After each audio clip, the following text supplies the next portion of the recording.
Hello, this is January the 9th of 2021. My name is Charles Stewart. This is the conference of the Supreme Court of Law for the United States of America. The office of a Supreme Court of Law for the USA is presently vacant. We're filling that vacancy until more popular and lawful authority might claim this vacant office. We believe we've got the right to do this. We'll get into that later. We've got a busy agenda here today, and is our normal mode of procedure. Those of us that aren't big on theology and religion have indulged those of us that are, and we do like to open with a formal petition for prayer. A number of us are quite fanatical about the idea that this is a spiritual battle, and so we like to go through this process. Anyway, if y'all might indulge me a little bit here, I'll go ahead and lead in this ritual that we like to go through. Champion of truth and justice in the universe, the God of Abraham, Yahweh Jehovah of armies, please send your angels with your Holy Spirit to guide and direct us and help us to advance the cause of your kingdom of truth and justice and peace, natural, organic, objective on this earth. That is what we seek. Please help us to achieve those ends. Please help us to comprehend that we need to be building consensus, seeking consensus, and thereunder it is of utmost importance that we attempt to maintain respectful tones and choice of words with everybody that is participating herein.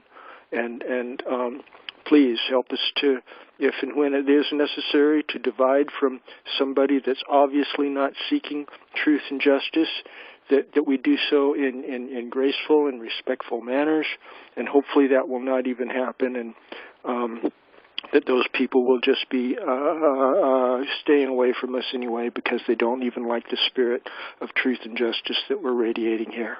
And hereunder, in the name of your precious Son, Jesus Yeshua, we humbly pray these things. Okay. Thank you all for joining us here. It looks like we've got a nice little group. I'm a little bit behind in my conference.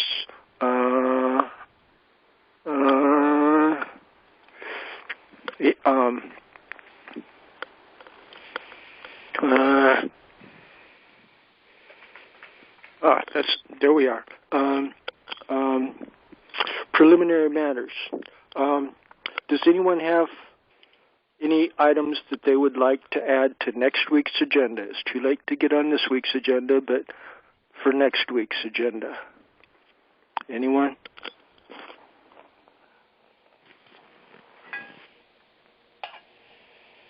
Hearing none. There we go. Okay, I got the attendees list. I do like to see who's here.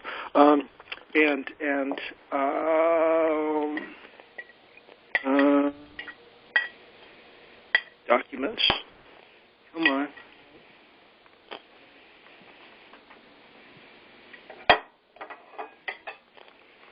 Wrong one. There we go. Doreen, if you can, please, and this is for everyone, if you're not speaking at this time, you can use *6 to mute yourselves, and then again *6 to unmute to comment or question. Just get a little bit of background noise. Thank you. Yeah. Charles, all right. Yes, thank you. I had a little trouble getting my documents up there. Just a moment. Agenda item 2B, it looks like nobody's got any new items for the agenda at this point anyway, but 2B, I would like to revisit agenda items that were prioritized in our last conference, where we were talking about the allegations of massive voter fraud, and we had resolution at that point to try to bring forth more evidence of the massive voter fraud allegations that are surrounding us. I'm personally inclined to believe that the massive voting fraud exists, but I have been stressing to try to find affidavits or sworn testimony and videos and things like that and I can't find it. And perhaps others that are concerned about this. Lots of allegations of voter fraud here. Does anybody at this juncture have any evidence that they can present before our assembly here of the actual voting fraud that has been alleged? Is there anyone here? Chris, yes. Well, one, there's so many different locations and different forms of election theft rather than voting fraud. The Georgia incidents where they had the fake burst pipes, sent everyone home, all the watchers and stuff, and then they commenced to pulling containers or crates of Biden votes out beneath the tables and feeding them furiously into the computers was only one instance. Supposedly, according to Rudy Giuliani this morning on War Room, Pandemic with Steve Bannon, he says on his website, I think it's Common Sense Rudy or something like that, he has quite a bit of information on his website, including affidavits and so on and so forth. There's multiples that are in court cases in Pennsylvania, in Georgia, and I think Michigan and Wisconsin, and perhaps even some here in Nevada where I'm regretfully at in this rogue criminal state. But those are incidences that we know of, particularly the Arizona's another one, with the unqualified voters that were never vetted because of the mail-in and the drop box ruses, which were not provided for in the state legislative acts. So there are a number of different reasons and levels of fraud. Peter Navarro has a paper out called Immaculate Deception that covers 6 different levels of fraud that have occurred in multiple different locations. So anybody that claims that there's no evidence is either not looking, doesn't have the ability to discern the quality of the information, or perhaps has an agenda of not being able to see and being willfully blind, tactically speaking, which seems to be a disease that many of the black robes seem to be suffering from, in my estimation. With that, I'll let others chime in. Thank you. Can I do a quick follow-up on that, Chris? I was not able to find affidavits that were sourced from the Giuliani work there. Are you certain that you saw affidavits available through Giuliani's webpage? I did not see them demonstrated on the TV screen, but he spoke of them being available on his website. I know that Sidney Powell, her site was taken down, and there's this complete abuse of discretion by Facebook and Twitter and some of these other so-called social media accounts of taking down people who have truth up there in a truth oppression suppression operation of the highest order. In fact, they've even banned the president from being able to tweet. And, of course, then we have the compounding issues of this recent January 6th, what I am certain was a special operation. They converted and infiltrated the peaceful assembly of the Trump supporters there and infested it with a bunch of professional provocateurs under the guise of Antifa, who then committed atrocious violent acts and perhaps, let's say, sucked in some of the Trump people whenever they made peaceful entry, being invited by many of the guards working there, opening the obstruction gates and opening the doors, in fact, and becoming tour guides, as they had previously done with many peaceful visiting groups to the White House, which made the special assessment or access to the building available in many different aspects of the building. It has at least 4 different sides that were being accessed by various different groups, some peaceful Chris, and some otherwise. Chris, if I might, I think that's a separate issue. Really, right now, I agree. We need to stay focused on the election fraud. So hopefully we can get through that Well, I'm only saying that that is associated to the election fraud, and that was at precisely the time when they were playing the Star Spangled Banner, when they supposedly shot the Air Force veteran Ashley Babbitt, and so these things are all compounded, but they are not the primary evidences of election fraud that you're speaking to, and I certainly agree with that. Thank you. But to bottom line, the Giuliani stuff, we don't have a web page. You know, to me, Facebook and Twitter, that's a distraction. I think all of us should know that by now, that Facebook and Twitter is a distraction. Anybody can get on the internet and post documents. Giuliani, if he was really serious about building grassroots support for thinking reasonable people, he could post those affidavits online on a private web page and just start sending out the web links to where they are. He hasn't done that as far as I know. Do you know any difference there? I think his website is Common Sense Revisited. I don't have. I'm sorry, can you please repeat that? Myself. Go ahead. Can you repeat that, Chris? I'd like to get that website up on the screen now. What was that? I'll look through my notes and verify. I'm pretty sure it's Common Sense Revisited is his website. But I'll look in my notes here and see if I can find it and update you here in just a couple of minutes. Okay. Thank you, Chris. And if I might reply to that. Okay. I've seen, as I've said, no evidence. I've listened to Rudy Giuliani more than once. In fact, in the Pennsylvania hearing, he actually told the committee there that this was not a fraud case. And they said, well, what are we doing here? So, you know, the narratives I've heard, and they are woven into a very nice tale, but it tends to just evaporate when they're asked for any evidence. So that's where we are now. And the Sidney, that lawyer that you mentioned, Dominion actually sued her. I've downloaded the complaint. It's about 126 pages, 1.3 billion. They're suing her right now. So we'll see how, because within that complaint, they do present her false statements. It's just, again, I just got it earlier this morning, and I have not been able to review it in its entirety. But it's there, and anyone that would like that, I can send that to Charles. Charles can get that out, or in fact, I can even get it up on the screen here if anyone would like to see that. But again, it's 126 pages long, so I don't know how much we'd be able to digest on this call. So I guess this call specifically, as was mentioned, last week, was to bring forth evidence, any links of affidavit, anything, because we've all heard the narrative.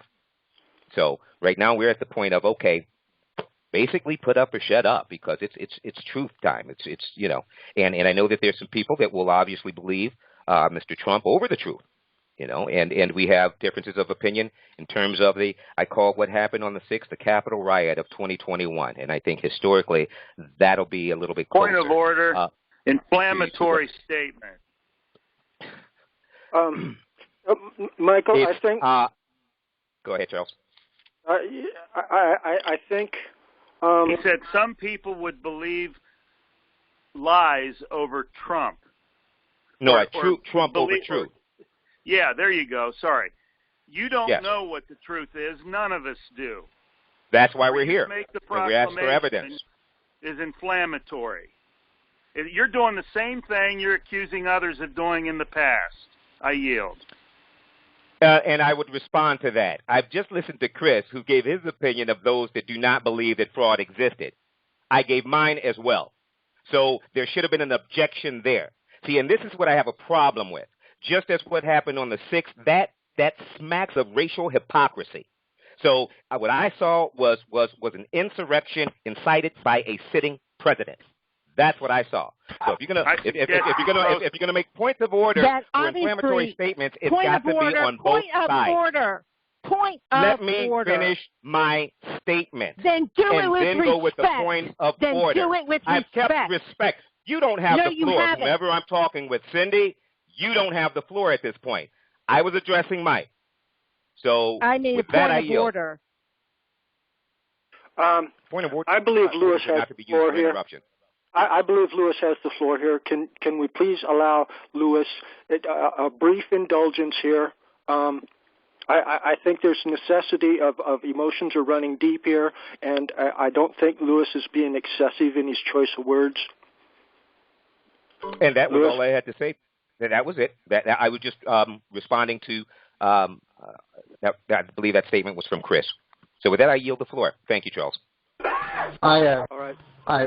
To Lewis's point, I certainly respect his opinion, and I certainly agree with questioning Mr. Rudy Giuliani's veracity, his honesty, his ethics and morals and scruples because of the 911 situation where he was tantamountly untruthful and contributed to that deception on the American people. So I think anything he says has to be taken with a grain of salt also. Although I do take a little bit of exception that I think if you actually listen to what Trump said, most everything he said, as opposed to what's been shown on television and the mainstream media that are adverse to his position, he always pre-qualified it that he wanted to have peaceful protest at the Capitol, and I'm not sure that's inciting insurrection in that fashion in the nature that I understand insurrection, but I really respect Lewis's opinion. I appreciate his contributions. Thank you. And there's a lot of emotions that are natural here, and if we can just try to navigate around each other's sensitivity zones, I think we'll be able to get through this. And please try not to escalate the intensity of the tones and the choice of words unless it's absolutely necessary.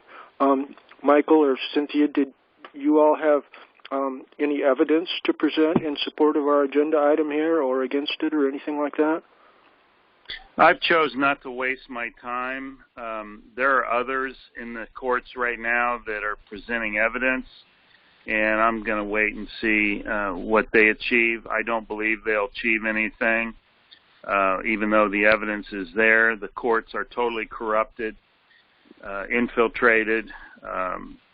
We've seen this. We've been denied in the courts time and time again. The president was told he didn't have standing by the Supreme Court. I feel we're in a very serious, troubling time, and I'm not going to waste my time on this issue. I'm going to table it for another day, another time. I yield. Okay. Paul Nally also had a dog in this fight. Paul, are you with us here? Oh, yes, sir. I am hanging on every word. Well, thank you for bringing a less inflammatory tone to the whole conversation. Maybe you could help us to kind of navigate through this and maybe even put a wrap on it, whatever you think is best here. Paul, go ahead. Thank you, Charles. I would make this observation. It appears that even in this group, there are those who tend to confuse their emotions with rational thought processes, the Socratic, as it were. And I would also like to remind each one here that our own emotional content that we bring to the things that we see and hear on the news media tend to add a color, a flavor, if you will, to the information that is being presented to us. But I would adjure each one here to understand that as sitting members of the board of directors of these two large corporations, we are obliged more to ourselves than anyone else to consider carefully and to weigh carefully the evidence being presented. That is one of the reasons why the language of our petition to the federal grand jury was couched in non-political or non-partisan tone. Basically, what we are saying is, one, we are seeing and hearing things that are evidentiary in nature, but we have no direct proof of any of it. Now, that applies to most of us. I will say that there are several on our on our list of petitioners who do claim to have eyewitness testimony and have rendered affidavits. And so what we are doing is we are recognizing the fact that as a matter of law, we do not have a sufficient understanding of the probable cause to believe either that crimes have been committed or that crimes have not been committed.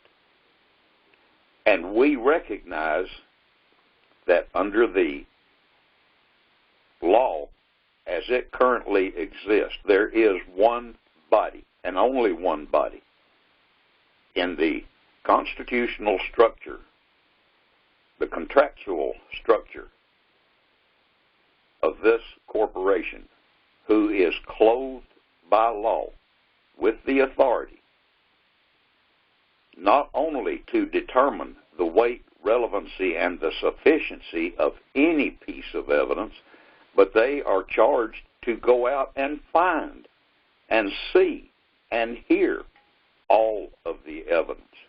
And from that, make a determination of probable cause to believe that, yes, this was done, or no, this was not done, and then to make that announcement to the American people. At that point in time, when that announcement is made, then everybody in the United States, every citizen in the United States, will have a reasonable expectation of having heard the truth, as best our neighbors who are sworn as grand jurors were able to discern it. That is what we are seeking. However, because of the additional powers of a legally clothed grand jury, we are apparently being obstructed. Now, I would suggest that perhaps our individual attentions should temporarily be diverted from the questions and the arguments surrounding whether or not there was election fraud, illegal conduct in this presidential election cycle, and focus rather on the question of why are these petitioners, 44 citizens from around the nation, being denied their First Amendment right to petition, to peaceably assemble with, responsibly exercise speech to, and be heard by the most powerful governmental organization in our Constitution. And with that, I think I better yield. Thank you, Paul. May I? I'd like to, let me, then I'll give it to you, Cynthia. Sure, thank you. Thank you. I'd like to point out the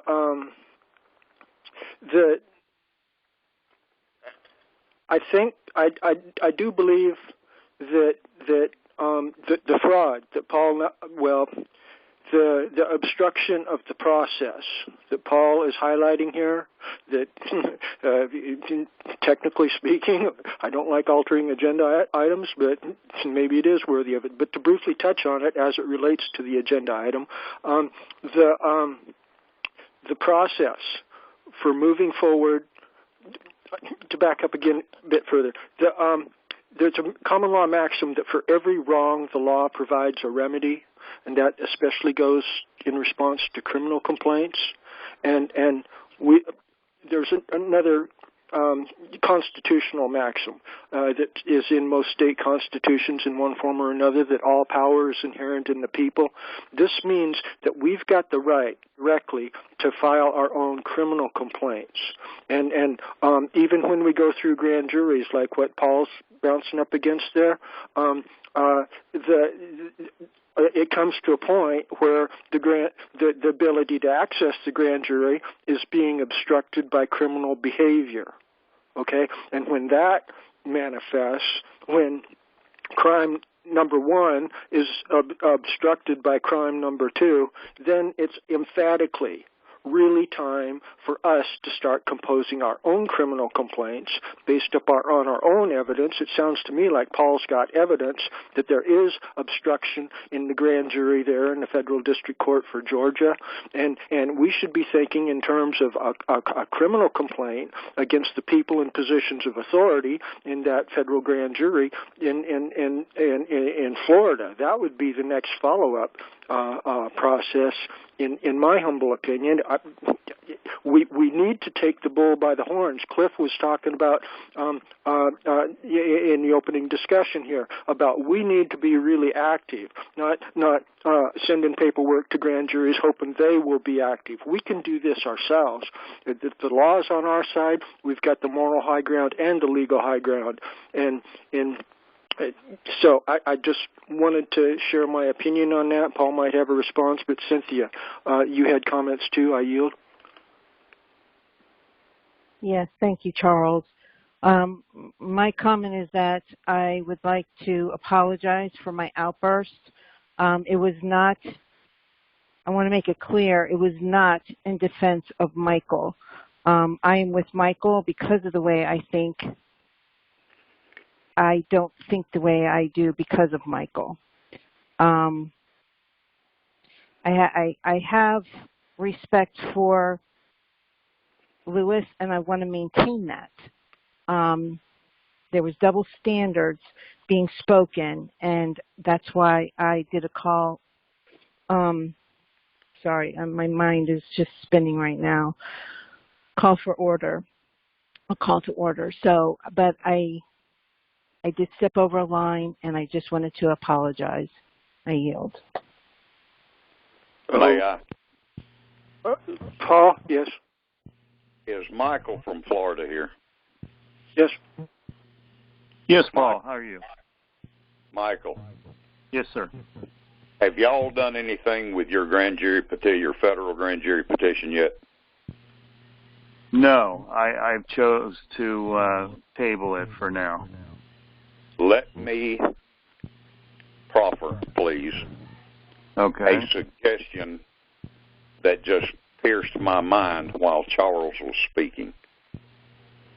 And that is this, that in view of the fact that you have a reasonable assumption based upon my testimony that the grand jury has gone over 30 days and not acknowledged our pleading in any way, I would ask you and your group to consider filing a federal petition to your grand jury requesting them to inform the grand jury in Atlanta to get on with the process for which they have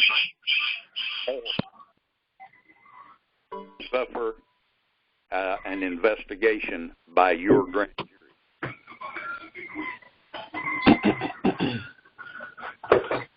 Do you understand the implication? We've got some background noise, please, so *6 to mute.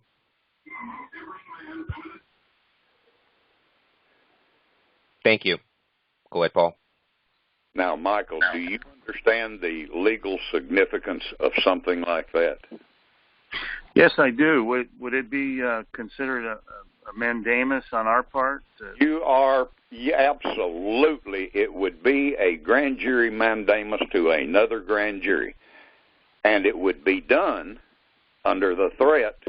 It would be one grand jury threatening another grand jury with investigations under 18 U.S.C. 241 and 242. Can you imagine one federal grand jury in this nation returning? Is that deprivation? Conspiracy and deprivation. Okay. 241 and 242. Oh man. Now you talk about creating legal history. That, to my knowledge, that has never been done in the entire annals of the grand jury, back to the Magna Carta. That's interesting. You do bring up a valid No, point. I didn't. Charles did. Well, if I might jump in here. I missed that. I'm not sure what you're referring to. I just know that I think having us make a complaint to our grand jury about your grand jury not listening and mandating them to listen is an excellent idea. I yield. Go ahead, Charles. Well, I think I'm sure the proposition is well intended, but we're 2 steps away from directly prosecuting a criminal.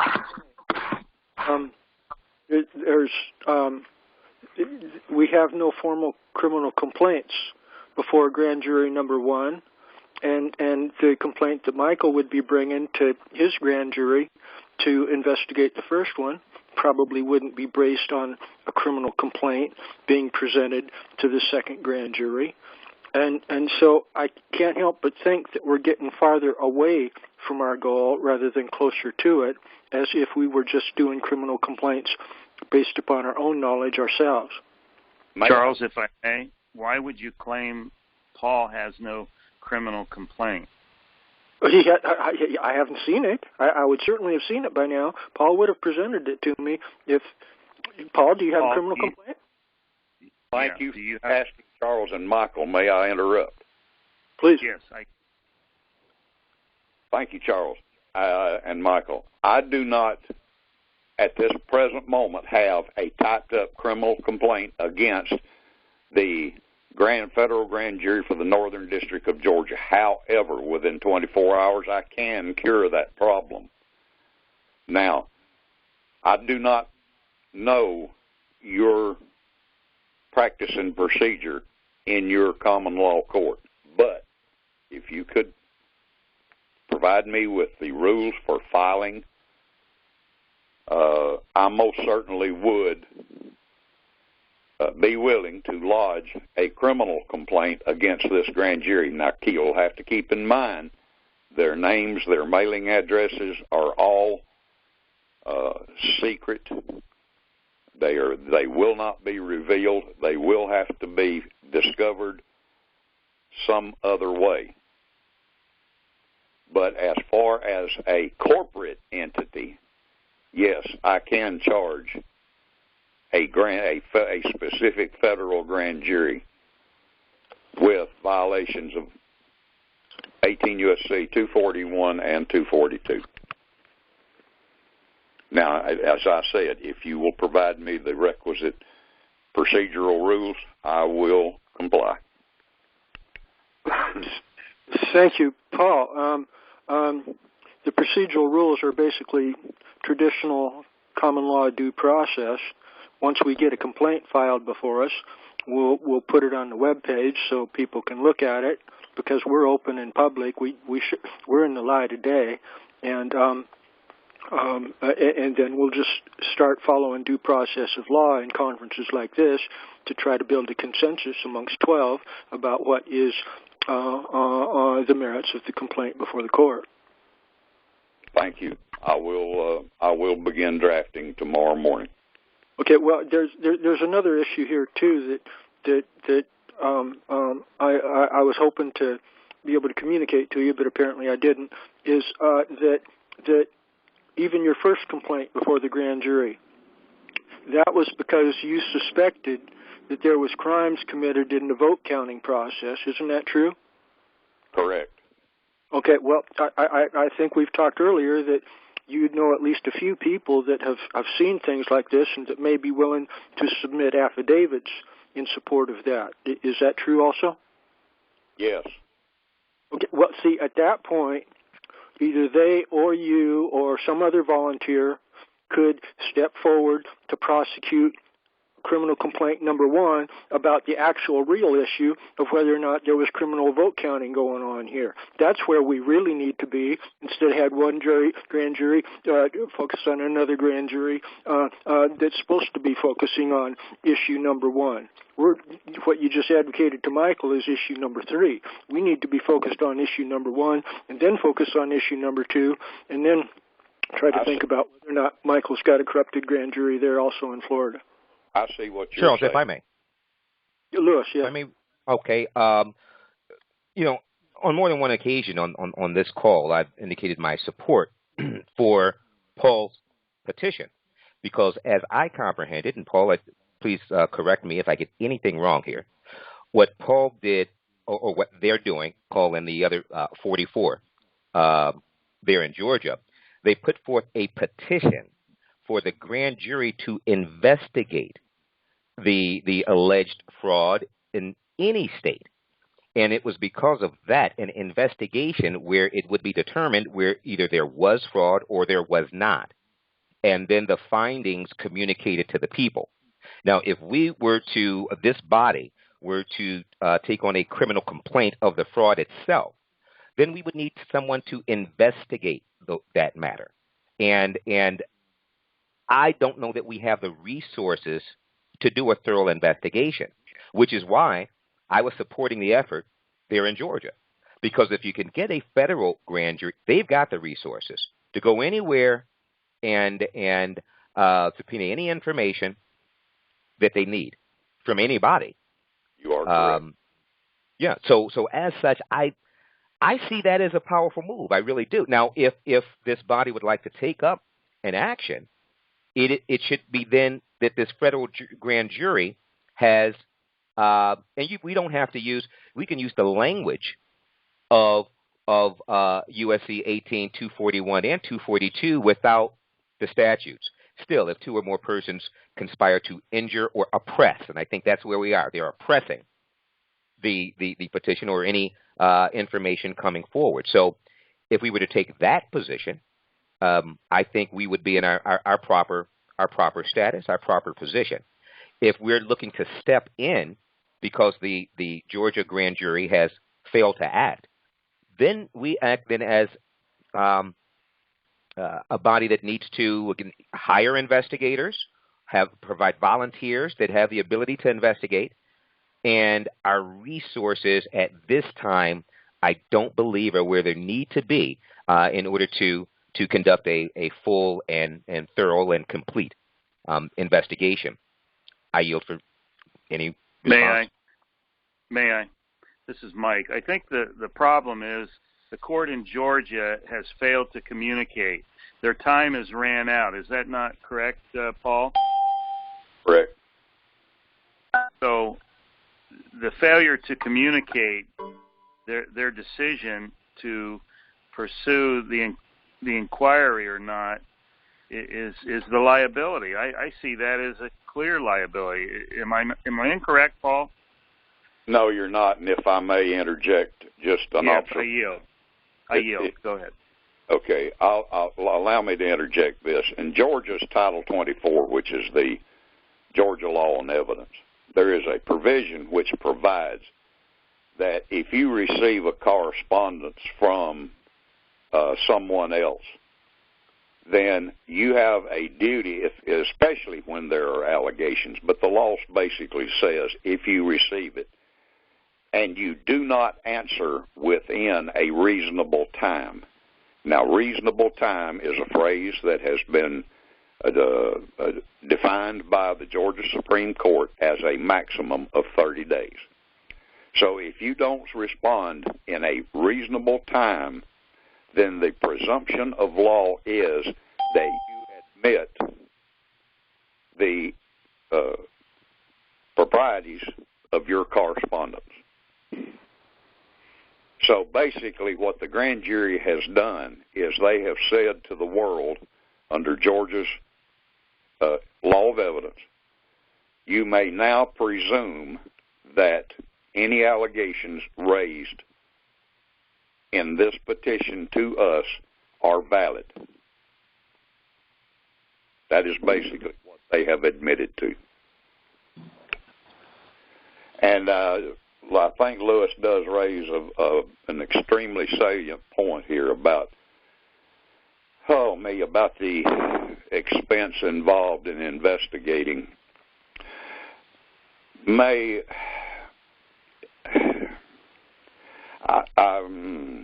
I may be out of order, and if I am, please so rule. But I'm wondering if rather than filing a complaint with the court, that this assemblage approve a resolution that the court issue its finding of fact and conclusions of law concerning the present conduct of the federal grand jury for the Northern District of Georgia. And I will just throw that out if somebody wants to formally make it a resolution in substitution of the filing a complaint. Paul, if I may return to the floor to address your comment, how would you propose this assemblage present itself to address the court? How would we define ourselves in communicating with them? Well, I believe that you have already defined yourselves as a common law Supreme Court of some type, some description. Is that not correct? Okay. I was just wanting a confirmation. Okay. I yield. Thank you. And that is correct. If I might take a moment, we've had someone that joined us about 4 minutes ago. Care to introduce yourself? I'm going to unmute your line. Actually, you're muted. You'll need to unmute at your end. Sarah in Hawaii. I have a lot of background noise and I'm working, so I'm just going to listen in. Okay, sounds good. Welcome, Tara. Good to hear your voice. I yield. Thank you, Lewis and Michael and Paul. I had a poor connection here for a moment too. Paul,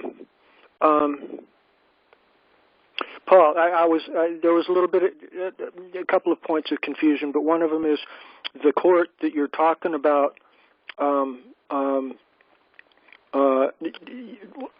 know you were talking about at least our court there, but there's another juncture where I was unclear about whether you were talking about our court or one of the federal courts that we're talking about trying to get a grand jury invoked through.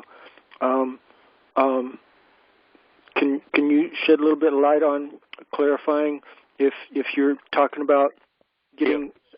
Go ahead. Yes, I will, Charles, and thank you.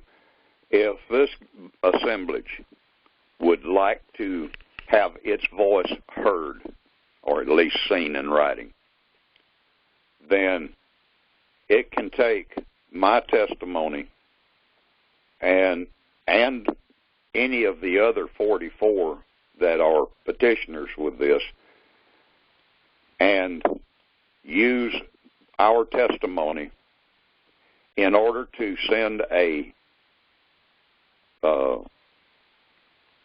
common law court order to the federal grand jury in Atlanta, instructing them that they are to proceed.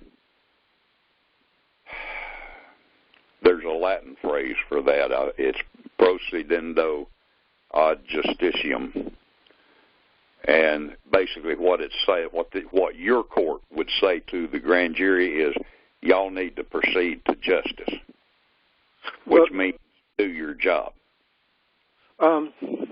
With all due respect, Paul, yes. I don't think that's in common law jurisdiction. That's not how courts work. If courts see another court, including grand juries, doing something goofy, then the court that sees the other court doing stuff goofy has the right to proceed in the vacuum and do due process of law itself. And then once we got due process of law completed, like I'm inclined to believe that you're actually finally talking about putting evidence before our court here of actual crimes in the vote counting process. Is that correct? Well, first let me address the procedendo, which is a common law writ that goes back to, I'm thinking it's either the 14th or 15th century. Right. But yes, I would be in the issue as to the issue of evidence. I would submit an affidavit to your court setting forth the facts and circumstances. Do we have anybody from your quadrant, either yourself or some of your other 44 co-petitioners, that are willing to assert that the evidence here amounts to criminal behavior and you're basically your sworn criminal complaint that there is criminal behavior going on? Is anybody in your... Huh? I will. Excellent. Angels just appeared before me and sung a little song. That's exactly what we need, Paul, is somebody willing to stand up and say that they seen criminal behavior going on here, or else they know of it, and they have sufficient evidence they believe to prove it. And at that point, we can invoke real due process of law instead of this municipal legal fiction stuff that we're always getting entangled in. Well, I'll have mine within 48 hours. You'll have mine, and in the meantime, I will see if some of the other 44 would be willing to send a affidavit, and maybe even attach affidavits of previous affidavits that they may have filed. I understand one of them. Now, I did not see this, but I understand that one of them actually appeared at the Senate Judiciary Committee meeting and did submit a affidavit to that committee. So I will see if they would send both two affidavits, one of their own experience and the other of what previously happened to them. That sounds excellent, Paul. We need some. The entire purpose of this conference and the authority that we're claiming, Supreme Court of Law for the USA, it doesn't get invoked. None of us, me, nobody, has authority to just start moving forward with a case unless we've got a sworn criminal complaint from a member of the community of good reputation. If you're willing to take the lead on that, then boom, we can all fall in behind you and say, wait a second, Paul Nally here, he's presented a criminal complaint before us. Under the Constitution, we now got a duty to administer justice in a quick and efficient manner. Justice delayed is justice denied. We can bring it straight to trial jury if we need to, or we can form another grand jury, whatever we want to do. But we can't do anything until we've got a sworn criminal complaint before us. If I may, Charles, I need clarity on that because, what Paul mentioned earlier in terms of one court telling another court to do their job, I'm completely in line with that. I believe that is, in fact, the action. And then if they do not do their job, then there's a criminal action. At this point, any criminal complaint, in my opinion, would be that the whomever of that federal grand jury oppressed, the rights. So it gets back to the conspiracy against rights and deprivation of rights under color of law. I'm actually in line with what Paul said. Earlier, he indicated that he does not have direct knowledge of the criminal activities, which is why they petitioned for the investigation. There are others among the 44 petitioners there that are alleging to have direct knowledge or firsthand witnessing. Correct? Am I right? Charles, and the reason I'm not comfortable with saying, okay, hey, let's go ahead and move with a criminal complaint now is because this call right here was the intent of this was for anyone to bring forward their evidence that they had of any type of criminal wrongdoing. Thus far, zero has been brought forth. In fact, Mike has said that he chose to table his whatever you want to call it at this point. So right now, once again, we're talking about narratives with zero evidence on this call, which you stated last week very clearly, bring forth any and all evidence on this conference call. So I'd be much more comfortable with what Paul has suggested. Again, still bringing the action in front of this body, but as conspiracy against rights, okay, because they have they didn't act within whatever time frame. The other grand jury? Yes, the federal grand jury that failed to act on the petition within the required time. Do you realize that that's issue number 2, Lewis? What are you calling issue number 1? The vote fraud. Well, there's no evidence of that at this point. We haven't conclusively decided that, Brother Lewis. Actually, no one has brought forth any evidence on this call, which is what you stated specifically last week. Right. But at the end of agenda item 2 here, it's not conclusive. Just because we haven't yet presented the evidence doesn't mean that, okay, there's nothing here. Okay, then I will withdraw that until we complete section 2. I yield. Thank you, Lewis. Thank you. Is there other? This does get a little bit complex, and so I really comprehend how people are somehow frequently failing to follow have a clear comprehension of the process involved here. Is there other comments or questions about any aspect of what we're talking about here? Yes, Charles. Just so I'm clear, Charles, I'm sorry, Cliff, but if I can make this statement, just so I'm clear. Yes, sir. I have full comprehension, Charles. I will state for the record, I don't believe it, and I'm waiting for information to be brought forth to change my mind. So it is not about a lack of comprehension. It is about doubt. Well, comprehension of the process, not of the state of affairs. Okay. Yeah. And as long as we have an agreement there, with that I yield, Cliff. Okay. Thank you, Lewis. Okay, Charles, I was bringing this up because I hear the disputes, but last time I checked, the Electoral College voted or made the final votes. Now, if there was a problem, I don't think we have the power, and correct me if I'm wrong, do we have the power to supersede the Electoral College? And I yield. Thank you, Cliff. That's an excellent question, and it'll probably be raised again. But my position is, if you read the Seventh Amendment carefully, the rules of the common law referenced therein, whereunder the right to trial by jury is preserved, is also mentioned therein.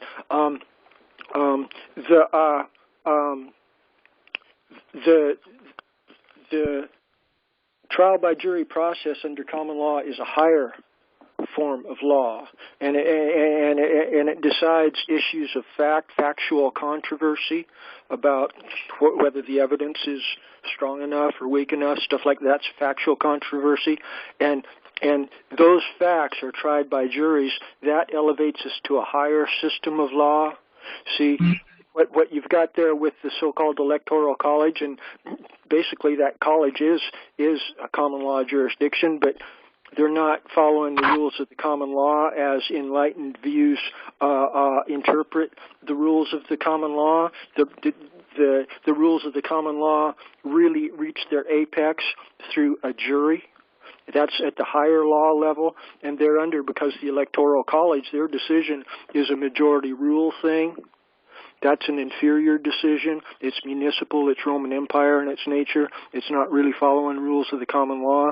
A jury unanimously deciding one way or the other, or possibly a third option. would be the higher law system for deciding these issues, if that makes sense there, Cliff? Well, to a degree, but I thought the grand jury's decisions were final, and they always has been in the past, unless they can prove that they were coerced into voting a different direction. And I yield. May I, Charles? Who else spoke here? Paul. Oh, please, Paul, jump in. Cliff, to answer your first question, no, a grand jury will not overturn a electoral college vote. They will simply determine whether or not that vote was fraudulently induced or not fraudulently induced. And if they find that it was fraudulently induced, they will indict those, or they should indict those who engaged in that process. Now, if that issue is yielded by a grand jury, a federal grand jury, in a presentment, then it's going to be up to the United States Congress to figure out, what are we going to do now? To my knowledge, now I do not know of this ever happening before. I have no record that I can refer to. Not only that, I think I can safely say that one sitting grand jury chastising another sitting grand jury has never been done. So y'all are sitting here on the cups of legal history. And if you follow through, and if there is follow through, then y'all might want to consider hiring attorneys to act as intervention between you and probably a boatload of press from around the world wanting to know, what in the Sam Hill did y'all do? What made you do that?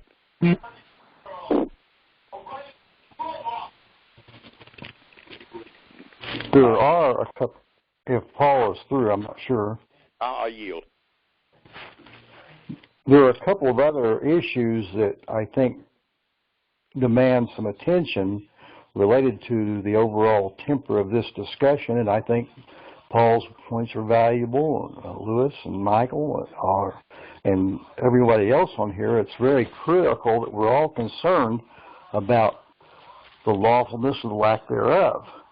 And I would point out that the construct of the so-called federal grand jury, specious as it is, has some inherent problems with the fact that they require anybody to sit on a federal grand jury to be a U.S. citizen, which I think is blatant and notorious false testimony and problematic in itself, because they appear to be inferentially testifying to their incompetence because they haven't removed themselves from the burdens of small C federal citizenship, which is an invention of Congress.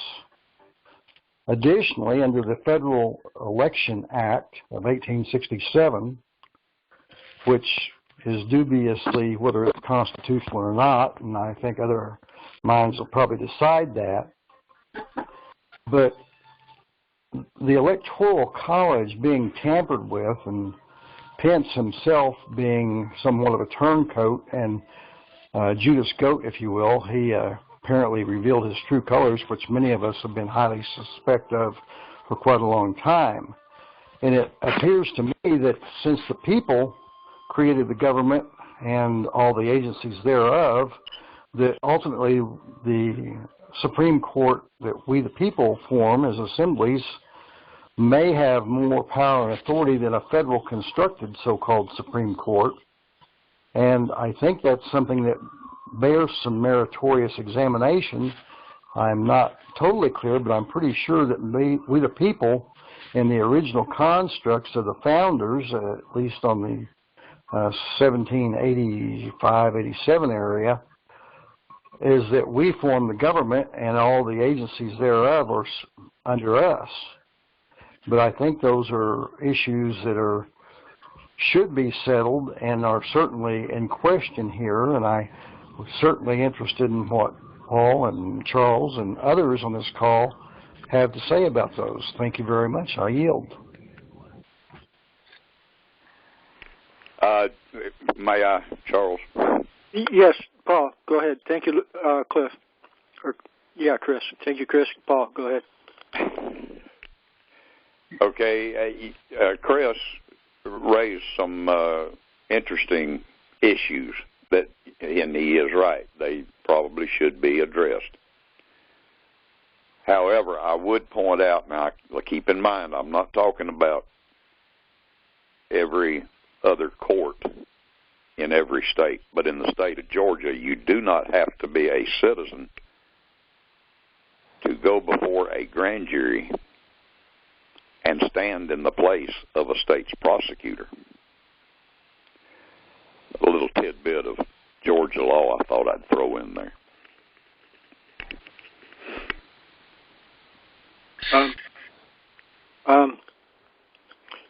If I might, I do think there's some merit to yes, and this gets into there's multiple legal, lawful arguments that can promote the empowerment of each of us as individuals. One of them is the writ of quo warranto process, which is similar to state ex rel.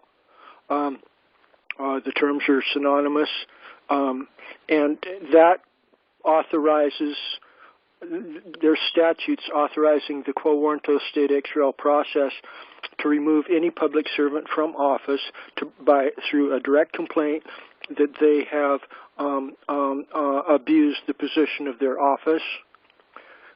Emphatically, from multiple different angles, we've got the authority to bring and prosecute criminal complaints against corrupted public servants. There's others. I like the quo warranto process better, but there's a similar process talking about private attorney general. Many of you have heard that. That's very similar. I think they overlap with the quo warranto process, and so there's multiple powerful, supportive legal arguments to empower us to, as individuals, to bring forth criminal complaints, and once against corrupted public officials or corporations, which are frequently involved. That computer system that is monopolizing the voting process there. The executives in that computer company ought to be criminally accused also and take over their corporation. Anyway, there's the more important in a criminal complaint, a more important element than the court itself is the criminal complaint from the individual, because that presents evidence to reasonable minds that due process of law needs to respond to the complaint before the court. If it's sworn before God as being true and the person's of good reputation, then that's sufficient evidence to justify the court moving forward behind the criminal complaint. The moving party, the prosecuting party, is the complaining party. And once that complaint is part of the record, and it sounds like Paul has agreed to fill that void, even if it's not his own personal testimony, he can be the chief prosecutor of the 44 and or others that are providing the evidence, and at that point our court can follow the moving parties and adjudicate whatever is in the interests of justice. And part of the confusion, I think earlier, Cliff was asking the question there, well focused, but I think, Cliff, you may have used the word grand jury when you were addressing a more fundamental issue about our authority to proceed forward, which would be through a trial jury. Can you clarify there? Did you mean to say grand jury at that point, Cliff, or I'm kind of thinking that I was talking about the Seventh Amendment trial jury stuff in my first response to your issue there, Cliff. Yes, no, I was referring to the not the grand jury, but the trial jury. No, which one they call the one to make the final vote? Electoral College. Pettit jury. Electoral College. Yeah, there you go. Yes, sir. That's what I was referring to. Electoral College. Okay. I'm not. I've kind of lost. So, what's your question, Cliff? If I can just for clarity, please, Charles, just trying to bring a little bit more clarity to this. So, Cliff, were you stating that was the question that since the electoral college has certified the election, do we have the ability to affect it? Was that the affect the election or the outcome? Was that right? Your question, right? Because they're supposed to be our insurance policy to make sure, even if the votes are wrong, that they get it right. So now, once they make their vote or cast their vote, we got to live with that. And I yield. Thanks for drawing that out, Lewis. Thanks for clarifying, Cliff. I think Paul made a legitimate argument in response to that if there's fraud going on in what appears to be the electoral college results, then that's subject to judicial review. That phrase, judicial review, is extremely powerful, and anything that the municipal government does, and the Electoral College is here proceeding under authority of the municipal Roman model government. They're not really following due process of law, and the Seventh Amendment clearly infers that once we form a jury, we've got the right to try any fact, including the results of that Electoral College, because if fraud was involved, like what Paul said, the interests of justice require that fraud be neutralized. Charles, if I may. Paul, yes. You just raised an interesting observation there when you said that y'all had the right to judge all the facts. You might also want to know that all juries, civil and criminal, are clothed in the common law with the understanding that they have the authority to judge not just the facts, but the law itself. So I might have to rethink Cliff's earlier question about can a grand jury or can a jury overturn the Electoral College. And with that common law concept in mind, I would have to now say, yes, they could. They could declare the Electoral College vote null and void. Thank you, Paul. If I may. Michael. If Paul is done. Paul, are you finished? Okay. The tyranny of the Supreme Court would most likely overrule the jury that would overrule the Electoral College. If I may, I really want to kind of focus on the elephant in the room here. In our national living room, we have an elephant. We've had it here for quite some time. And in more recent days, in this past week, we have witnessed this enigma firsthand, on display, in glaring glory, in its evil expose. We have witnessed criminals in our courts denying due process of evidence against criminals. And we have a real problem here. No court that we form outside of existing de facto government will be heard. We can't expect what we put together in an assemblage and call it a court when the very President of the United States attempted to do just that and was denied. He was the injured party directly. It was he who had his election stolen. he made the claim and he was denied. This is where we're at, and we need to get this reality into our brain and our soul, and I think start rethinking our strategy and do it outside the box. I can't see anything happening substantive using the same strategy. I feel that we're spinning our wheels and we have wishful thinking, and unless we gain large numbers and inundate the courts with flesh and bodies, live, living bodies, we will never get any justice or redress. I would love to hear comments or opposition to that. I yield.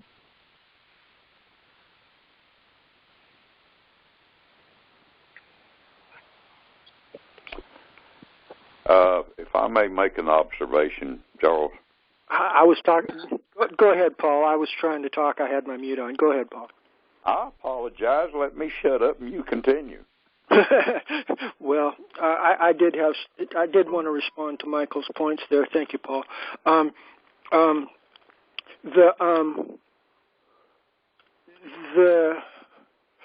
believe most of the group here is at a point where we recognize that we got to take the ball and run with it ourselves. We can't be waiting around for bigger numbers of people or something like that, and that we've got not only the right but the duty to promote justice by due process of law in response to the criminal accusations that Paul seems courageously volunteering to bring before our court. I think this is a splendid moment of opportunity, and if we stay on track, we might be able to get recognition on a national level for what our court here is doing in response to this issue of current concern. What makes you think they're going to listen to a man-made court by some citizens? Because I comprehend the depths and breadths of the legal lawful chessboard upon which this spiritual battle's unfolding. With all due respect, Brother Michael, I don't think you got real clarity on the nature of the lawful authority that's in the grassroots people's hands here. Well, I do believe there's a possibility, but I think we stand a greater chance of using the existing courts and assembling a petition and filing a complaint against their lack of communication. I don't think that us creating our own court is going to be heard. I just don't see it. I haven't seen it in the past. I've seen people go to jail for attempting it. That's a separate issue, Michael. You're raising multiple issues. You know, you're... Charles. Paul, please. Mike, tell you what. Yes, sir. I am going to state right here, right now, that there is a great probability that you are absolutely correct in that this could be an enormous exercise in futility. However, I would ask you to consider this. Suppose that this process goes forward. Suppose that I do file with your court a criminal accusation, or at least a tort accusation, against a grand jury. And let's suppose that the tribunal who hears that evidence renders a decision. And that decision is a well thought out and cited decision addressing the issues raised. I would ask you to consider that if that decision were publicized across the nation, I think you would find a great number of people becoming aware of the true nature they are. And I think, I don't know this, but I think that there could be a popular uprising against the status quo that does exist right now. I believe that, but I believe we would have a greater chance at achieving that in the existing courts than creating our own. I concur if we could get to a grand jury.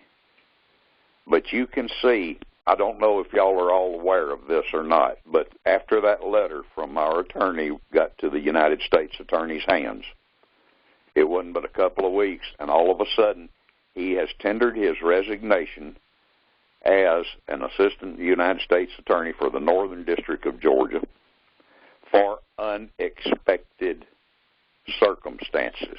That's all he said. Now, I'm not saying that our petition to the grand jury or that Mr. Fine's letter to B.J. Pak were the nexus of his leaving office, but us consider what else was there to explain his leaving his office. But anyway, I do not counsel at all that we abandon our present course of conduct in the statutory, in the constitutional courts. I do not counsel that at all. But I am saying that... And I would agree.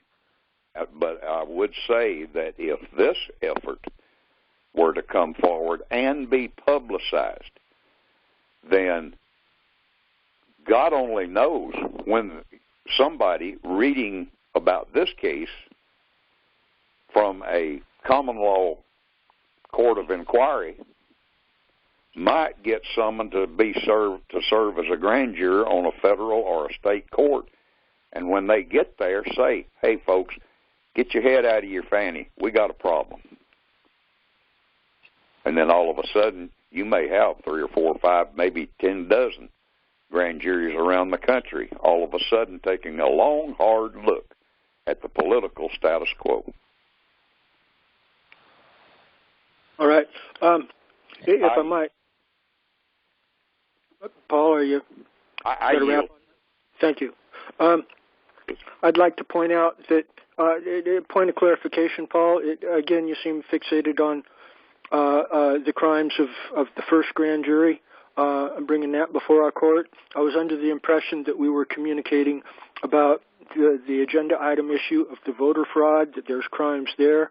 I thought you indicated that you were prepared to bring that as a complaint before our court also. Am I miscomprehending what?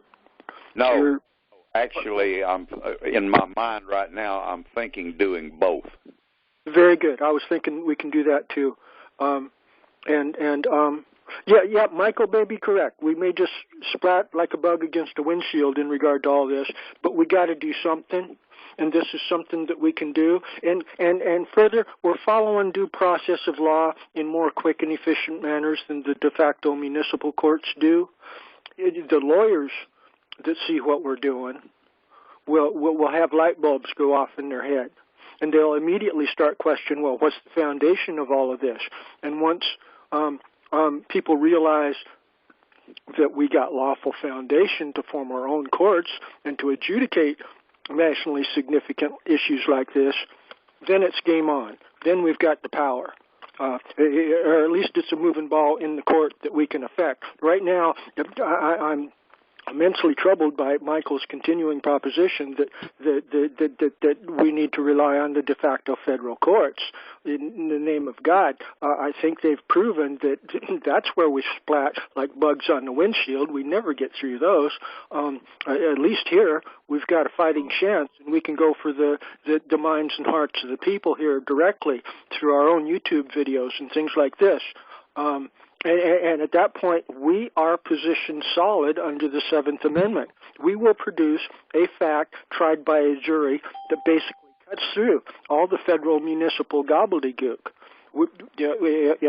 If you can empower us with the criminal complaints that you're describing here, Paul, we'll be lined up for an extremely powerful legal position that can produce the profound social changes that I think we're all hoping for here. I yield. If I might. Lewis. Okay. Again, Paul has indicated, and of course, that he speaks very well and can speak for himself, but earlier on this call, he's indicated that he does not have the direct knowledge. So he did say that there may be others within the 44 petitioners there that are willing to submit their affidavits because they're the ones that saw, or at least alleged, saw some type of criminal activity.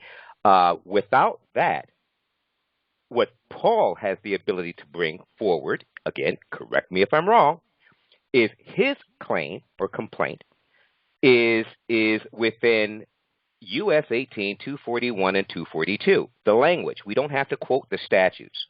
Okay, we're dealing with common law. And I'm in agreement also with Paul as to not abandoning what he's doing in the statutory realm. However, and you've heard me say this before, Charles, I like the double-barreled approach of both statutory and common law. Okay, yeah. So that's what I'd be looking at. But, what Paul can bring forward, if I'm comprehending this correctly, without the assistance of any of the other 44 and their affidavits of direct witness of a crime, is the oppression of his rights with the federal grand jury not taking the petition, not addressing it in any way, shape, or form within the time frame allotted by Georgia. So with that, I yield. So far, Lewis, you're dead on your assessment. I will be trying to bring in those individuals, though, who did actually witness, and that will be part of that of the agenda item 1. Yeah. I yield. I have a question, a little contribution. Chris in Las Vegas. I am presently working on developing an information and complaint for a special federal grand jury here on public corruption because of 2 Title 18 U.S.C. 1117 conspiracies to commit murder on my life, along with other serious crimes and constitutional takings and it's a long train of abuses of an ADA senior myself that's not a U.S. citizen, but a Oklahoma State American non-citizen national. And I'm pretty far along on it, but it's such a complicated situation. That's why Inappropriate suggested last week, I think on the call, that maybe somebody could share the numbers with me. And what I really truly meant to say was I would be happy for Charles to share my numbers with Paul and Michael and other astute, maybe Cliff, astute law minds on the call, that we're all tantamountly working at similar sorts of positions, but maybe on state-centric issues or federal-centric issues, as the case may be in my case. Or it's not really my case, it's a case that they fabricated against me.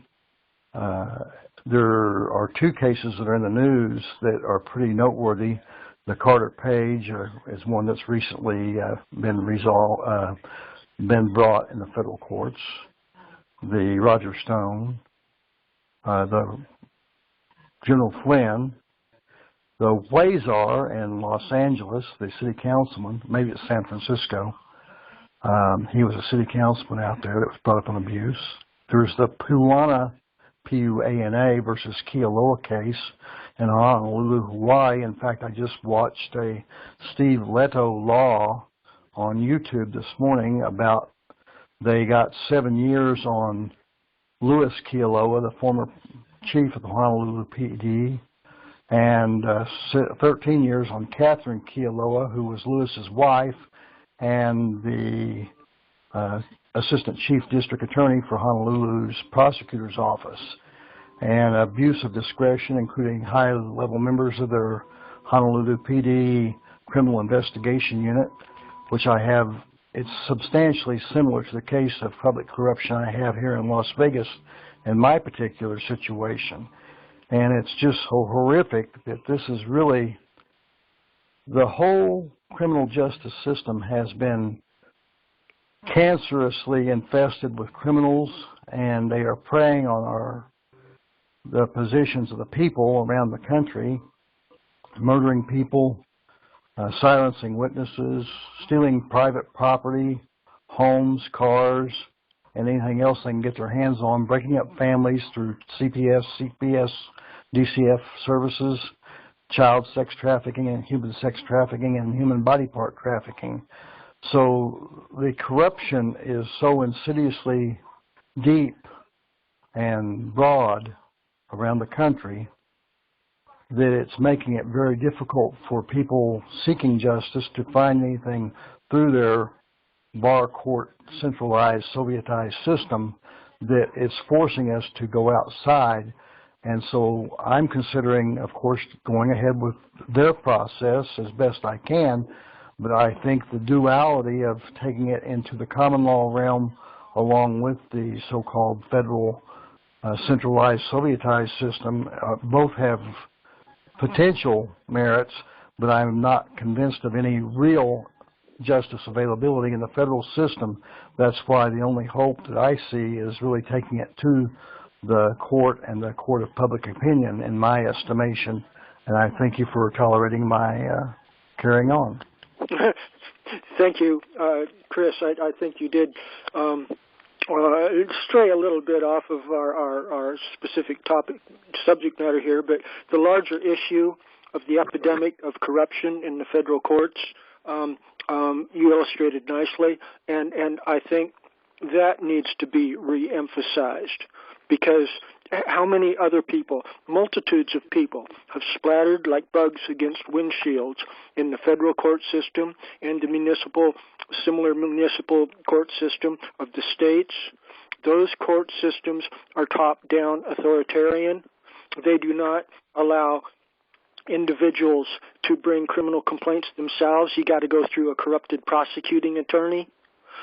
We're the only game in town. We're the more legitimate, as a matter of true, righteous, godly law and common law, as articulated in the Seventh Amendment. We are the more legitimate constitutional court here, and we can beat the snot out of attorneys and judicial officers that disagree with us. We can win these debates. They will be stammering and stuttering like idiots when the debate happens in the public forum. I'm really optimistic, and maybe my words are too bold, but even if my summary is double, even if we only have half the power, that's still a humongous lot of power that we can make progress with. Comments? Does somebody else? I yield. Charles, if you would, get Chris my phone number, please. We'll do that. We'll do that, Paul. I'll send it to him an email. I'll send you both an email with each other's phone numbers in it, if that's good. Yeah, it is with me. Okay. And in fact, I'll try to include Michael and Louis and Chris or Cliff and others that are participating in this discussion too, if there's no objections from any of those. I yield.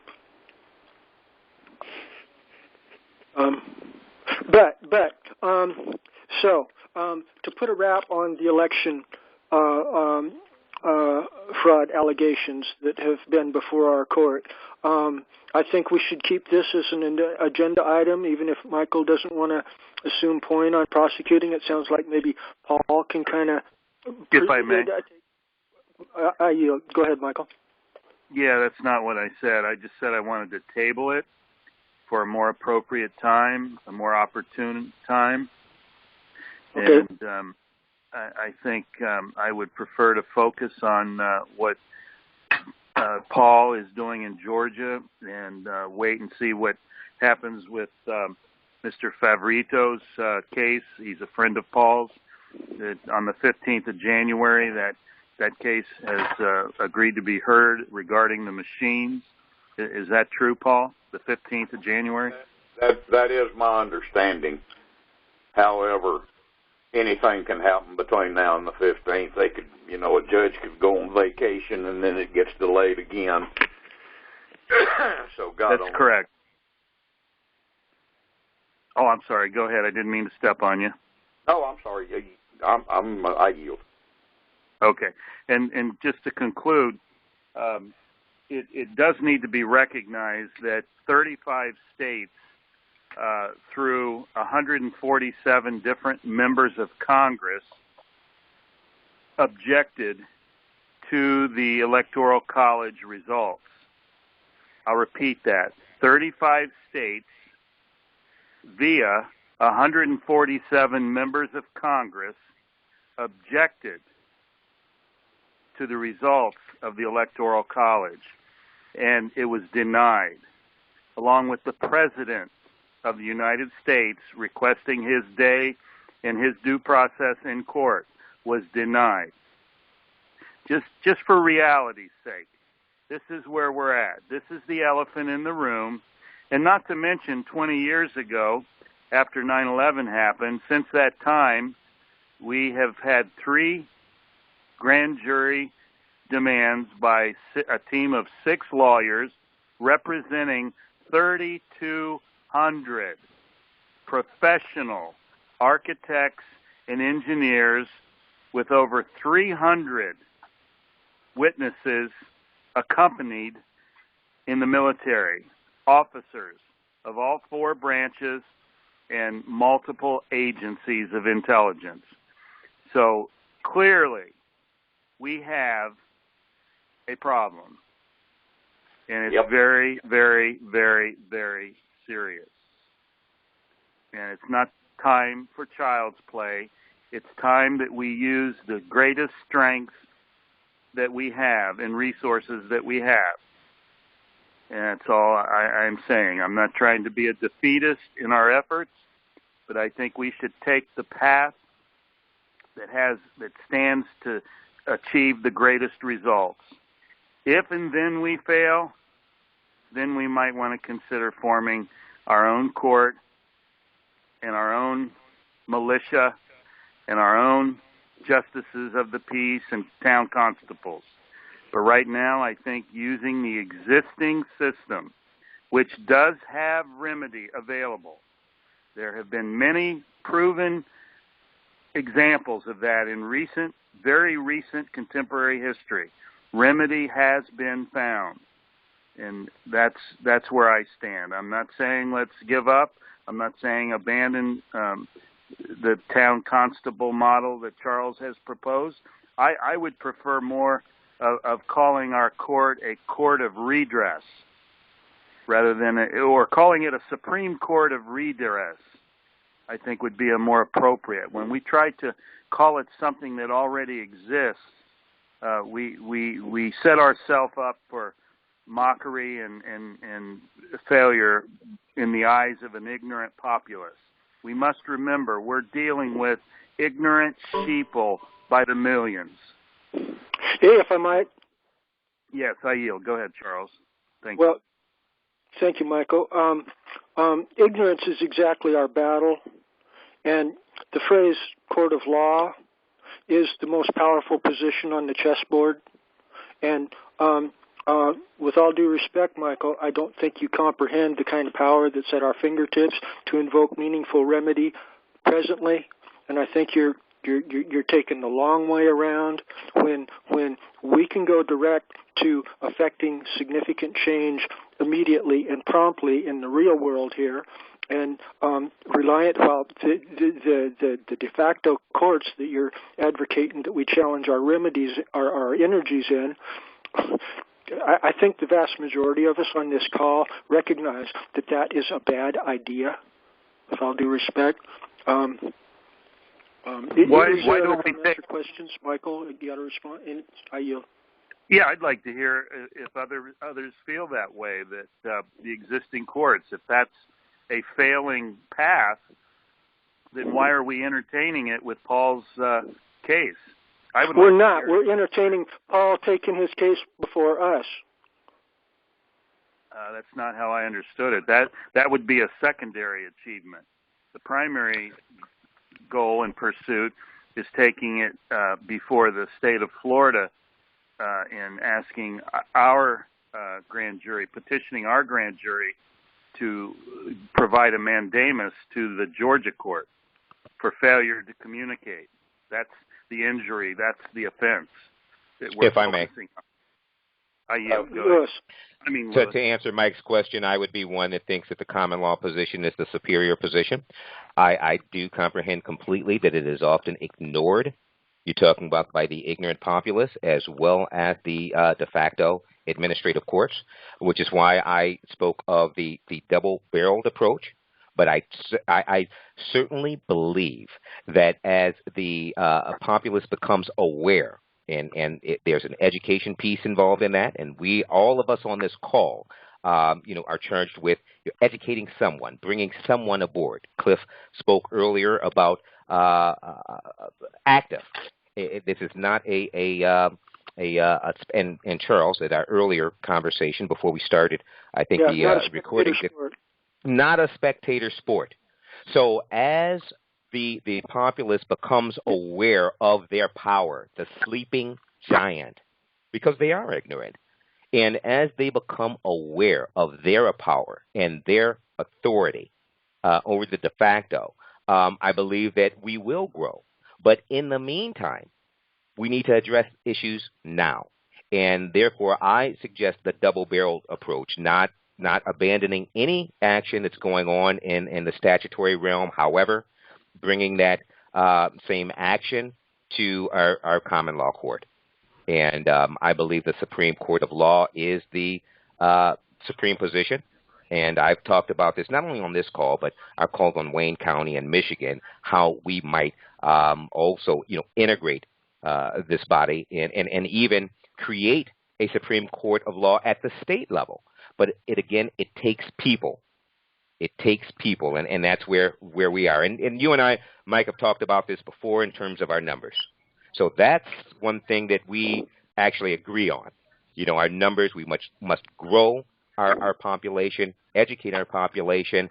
Paul has spoken many times before about the duties or rights and obligations of the the business trust organization, the elective franchise.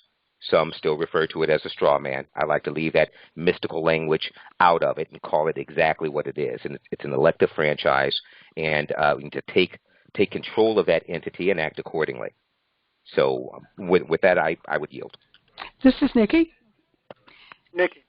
Yes, and I agree with what Lewis just said, but I see it from a different perspective, and that's the systemic approach that you are taking, Charles, and several people on this call, as well as the systematic one that is being, addressed by Michael, right? Yeah. Right. Okay. Thank you. All right.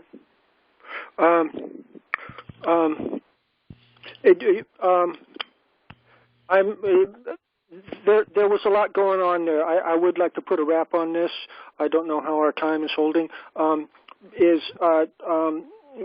Do Paul or Chris or anybody of a dog in this fight have any concluding comments on all of this? I'm through.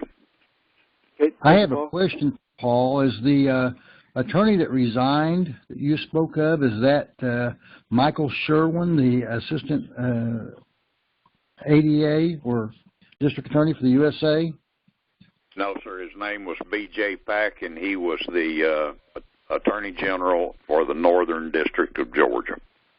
I had just read one this morning. I'm pretty sure it was on Epoch Times about this Michael Sherwin.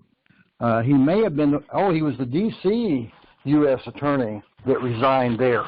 So some of these attorneys are realizing that this dramatic abuse of the legal system and failure to do their duty, and that falls under Title 18 U.S.C. 1346, failure to provide the intangible implied right of honest services, therefore being fraudulent activity by grand juries, legal bodies, and so on and so forth, certainly has some blowback implications if the truth be known. So I think holding our so-called representatives to accountability is something of those who have attempted to remove ourselves from unbenighted ignorance is an important thing for us to do as important contributors of overall goodness of general society. Yes, sir.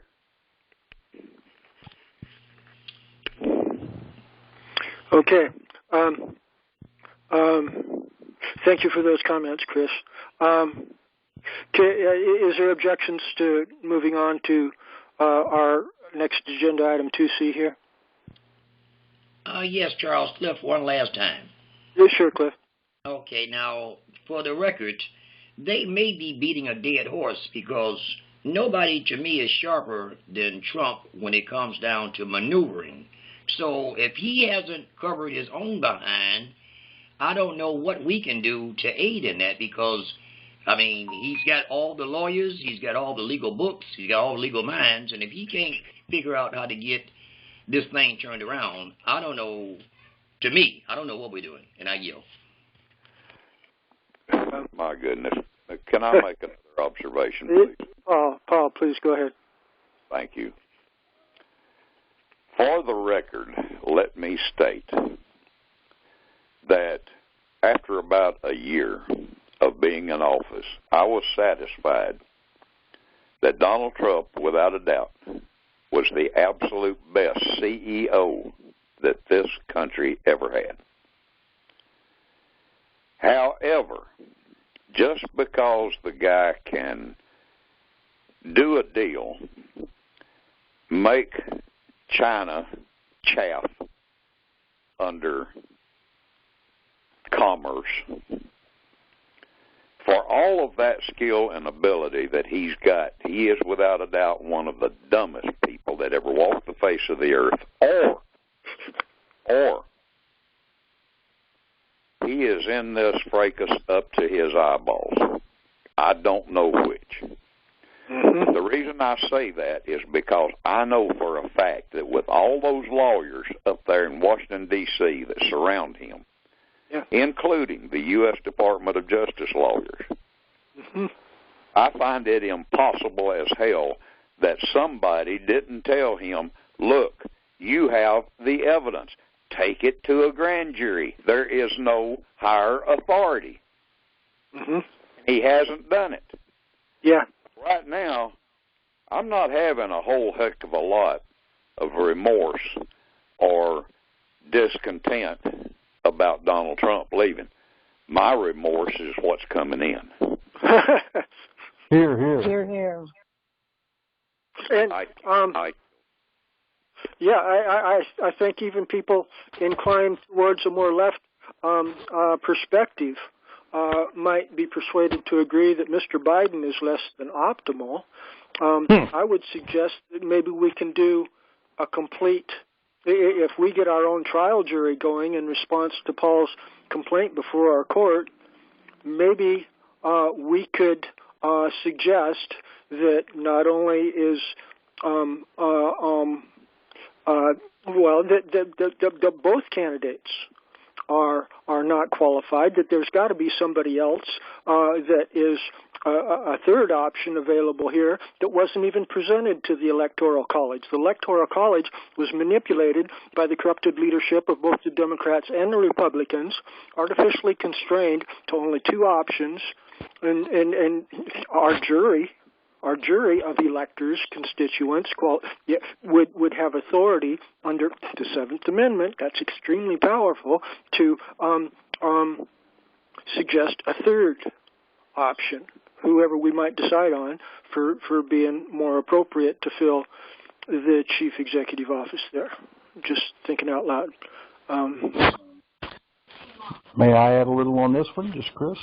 Yeah, Chris. Well, it's my studied opinion from being highly concerned about Mr. Trump from before the election took place, and the fact that there were, as I recall, it's either 23 or 26 imposter conservatives running for the office back then, and he was probably the least political of the rest of them, although I'll assure you that contracting in New York City is definitely political. However, his being surrounded, and I'm not sure who was providing his counsel and picking the people and recommending them for positions like the DOJ and the FBI and other higher positions of authority, but I'm pretty sure they weren't his true friends, and they may have had alternative agendas, in my best observation, and that made it very, very dangerous for Mr. Trump, and being warred at with illegal warfare from the opposition side and many members of the Republican side. I think he was more of a liberal than he was a rhino or a Republican, as the case may be. Certainly did not go unnoticed by some of us that were paying close attention. Nevertheless, he seems to have been beaten down, and being in a similar situation myself, I can assure you that being warred at in violation of Ex parte Milligan for many years can take a toll on your psyche ability and your physical strength and your resolve to carry on, although the only other option we have other than carrying on is laying down and letting them to roll over and have their way with us. And I think I'll continue to fight before and defend myself with all that I have until I can't do it anymore, because I would rather die on my feet than on my knees. So thank you very much. Thank you, Chris. Charles, if I may. Cynthia, go ahead. I know you want to move on. I'll make this quick. I have watched God work miracles, and this is a very unique situation. This is a very intense situation. Let me tell you, I used to own a business with my ex-husband. I found out on a Monday morning that I was getting divorced. Thursday, I'm pulling up to his attorney's office, and because I had no time, I got totally blindsided. I'm sitting in the car praying, and I'm like, Lord, I don't have an attorney. I don't know what to do. And he said, you have the greatest counsel in me, and that's all the counsel you need. And let me tell you something. We had a business, a home, and everything. Monday morning, found out. Thursday, we're signing the papers, and I did pretty good. I haven't worked in 5 years. Mm-hmm. My point is that I believe one of the reasons why we're in the predicament we're in is because too many people have put their faith in Trump. Trump is our only hope, is what I keep hearing. Where I know that God, the true God of Abraham, Isaac, and Jacob, is our only hope. He is our judge. He is our court. And if we don't give him his opportunity, when are we ever going to become we the people once again? This is a very serious situation. But if justice be served, it needs to be God is our judge and God is our leader throughout this. It just came over my heart. Y'all do with that what you want. Food for thought, and I yield. Thank you, Cynthia. That's a nice testimony there. Charles, if I may. Lewis. Yes. It's about 5 minutes till, or about 6 minutes till. Typically, I know that you like to give those that aren't on the call, or either first timers or aren't on the call often, an opportunity to speak. It appears that the woman that Nikki invited onto the call is no longer here, but we do have a couple of others. I see we have Emma of Michigan. I see we have Kamala of Michigan. I see David of Michigan has joined us as well. Before we conclude, or at least the business portion of our call, which will happen in the next 5 minutes, would either of you like to contribute to anything that has been stated today? Unmute yourselves, *6 to unmute, and you've got the floor. Anyone? Okay, hearing none. Charles, I yield. Thank you, Louis.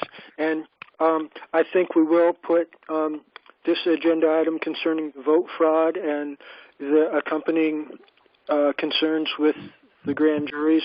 If I may? I'm sorry, this is David. I didn't mean to interrupt you, Charles. I just wanted to apologize for being late coming in and to say hello, Emma, and hello, Kamala. So that's what I needed to say. Thank you. Thank you, David. Good to hear your voice. And I'm glad Emma and Kamala are here, too. But I think we can put the issues of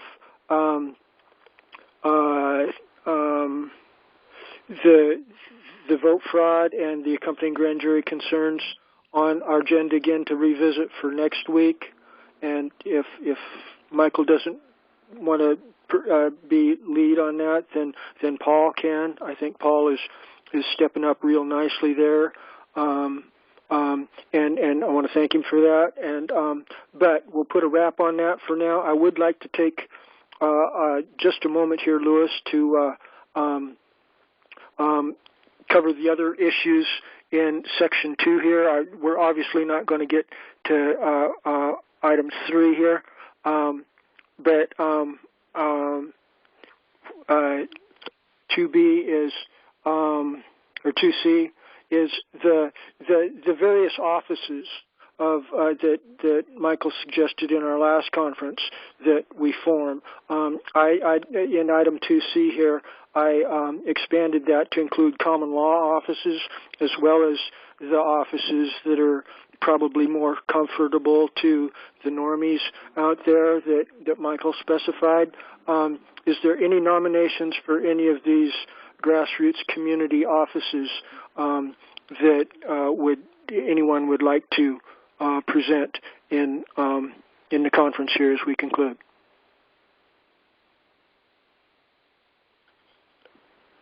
Hearing none, and I think we covered 2D, news items of national interest. I think we already covered that pretty good. Anything else from anybody? News items of national interest real quick? Hearing none. Yeah, I have something I'd like to bring.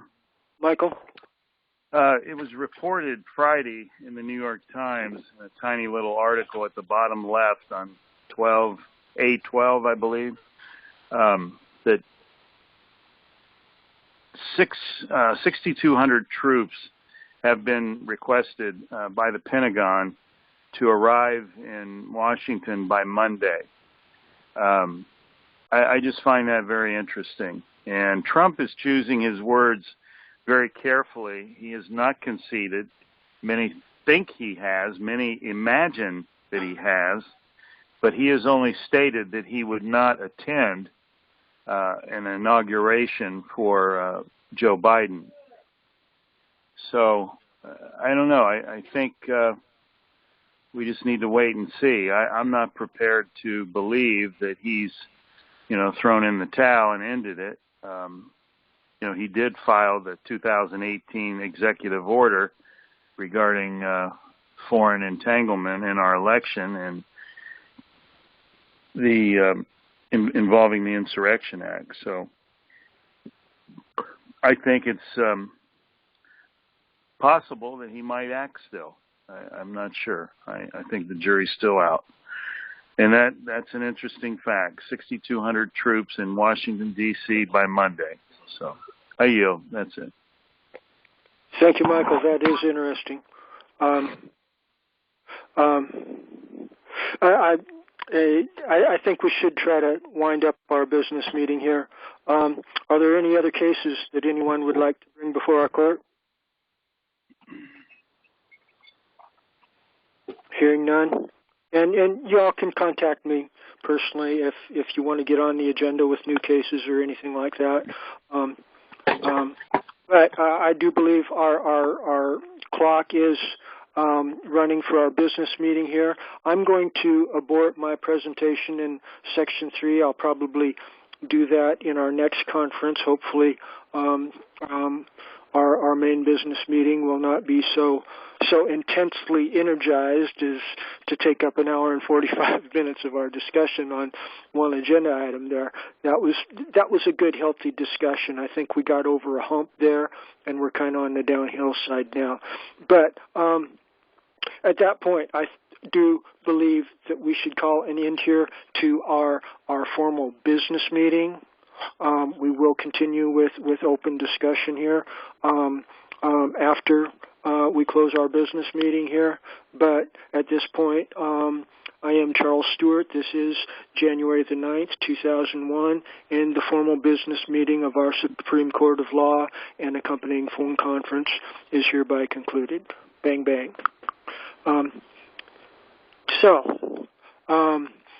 Continuing on, I guess, open discussion. Anybody? I'm kind of, my mind is a little bit blank here. Does anyone have any comments or questions in where they would like the discussion to go next and revisit issues or bring new ones?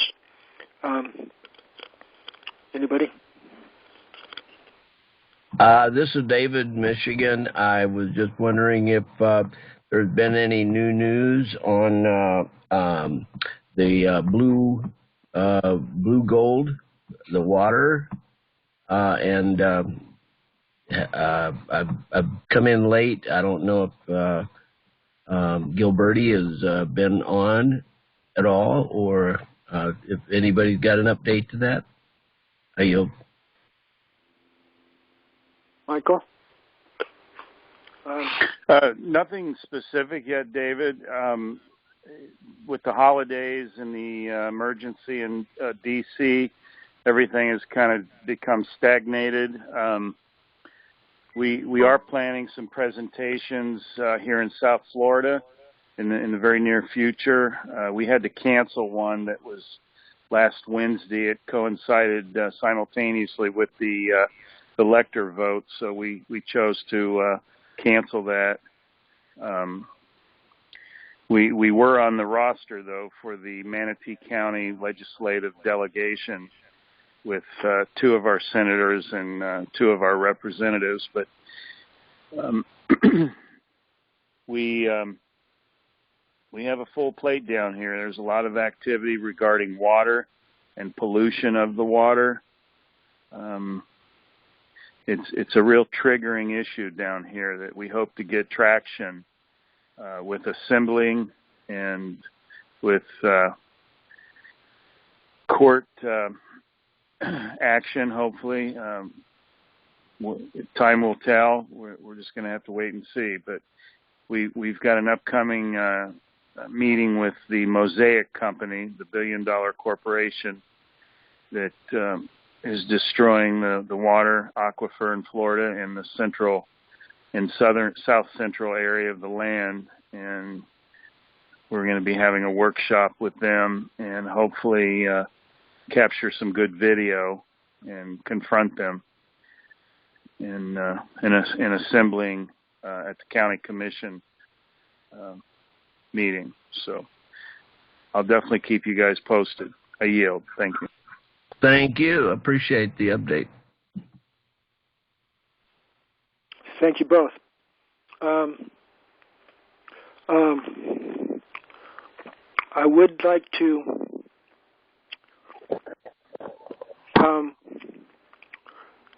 do a dry run, more to speak, so to speak, on the issues that I was presenting in agenda item 3. Oh, I am. Is there somebody else trying to talk here? Okay. There's a web link in agenda item 3 that references a quote by William Blackstone. And I'd like to read it real quick. It's from it's not by William Blackstone. It's by William Casey, that was an editor in a republication of the Commentaries on the Laws of England by William Blackstone. And one of his footnotes here I find extremely powering. Those that think that we don't have any real power might want to take some instruction from this. The footnote in the text that Mr. Casey wrote in Mr. Blackstone's Commentaries on the Laws of England, obviously published quite a bit later. I think it was 1913 when Mr. Casey published this footnote. But it's a very empowering gem of a footnote. And as one of the web links there in agenda item 3 can pull up, defines the meaning of a right. And like we were talking about Paul Nally, stating that he's got evidence of basically a complaint before a court that the rights of everybody, Paul refers to us as shareholders on the board of directors of the Corporation of the United States of America in 2 different forms, or something like that. We, the people, have rights collectively, and anybody can move in to the vacuum to begin asserting our collective rights, even if it's not us as individuals that are harmed. If we know of somebody that has been harmed, that has confidence in us to move forward, then we can move forward with the authority of the interests of justice for the people there to articulate the right before the court. And this goes to the issue of rights, as the footnote brings out, and it says, as it defines the meaning of a right. And Mr. Casey goes on to explain here his summary, obviously a major law scholar that published an edition of the Mr. Blackstone's Commentaries on the Laws of England. Mr. Casey goes on to say, meaning of a right, says, jurisprudence is specifically concerned only with such rights as are recognized by law and enforced by the power of the state, period. Okay? Rights that are recognized by law and capable of being enforced by the power of the state. We may therefore define a legal right in what we shall hereafter see is the strictest sense of that term as a capacity residing in one man of controlling with the assent and assistance of the state the actions of others. So this means that all of the public servants are others here, and that any one man, when he has a right on the table that he's articulating before a court of jurisprudence, that he has the right to get that court to enforce any legitimate judgments that he has sought before that court and against the corrupted public servant or corporate executive, and thereby to control the actions of those corrupted public servants or corporate executives, including removing them from office and perhaps even throwing them in jail. This is what rights through the courts are concerned about. Now, you can get off into legislative jurisdiction talking about what rights are, but please note Mr. Casey here is focusing clearly on jurisprudence is specifically concerned only with such rights as are recognized by law. That phrase in context, recognized by law, that means common law. That don't mean statutory municipal codes. Okay? So these are well-settled traditions that are coming through in little footnotes like this, if you have eyes to see.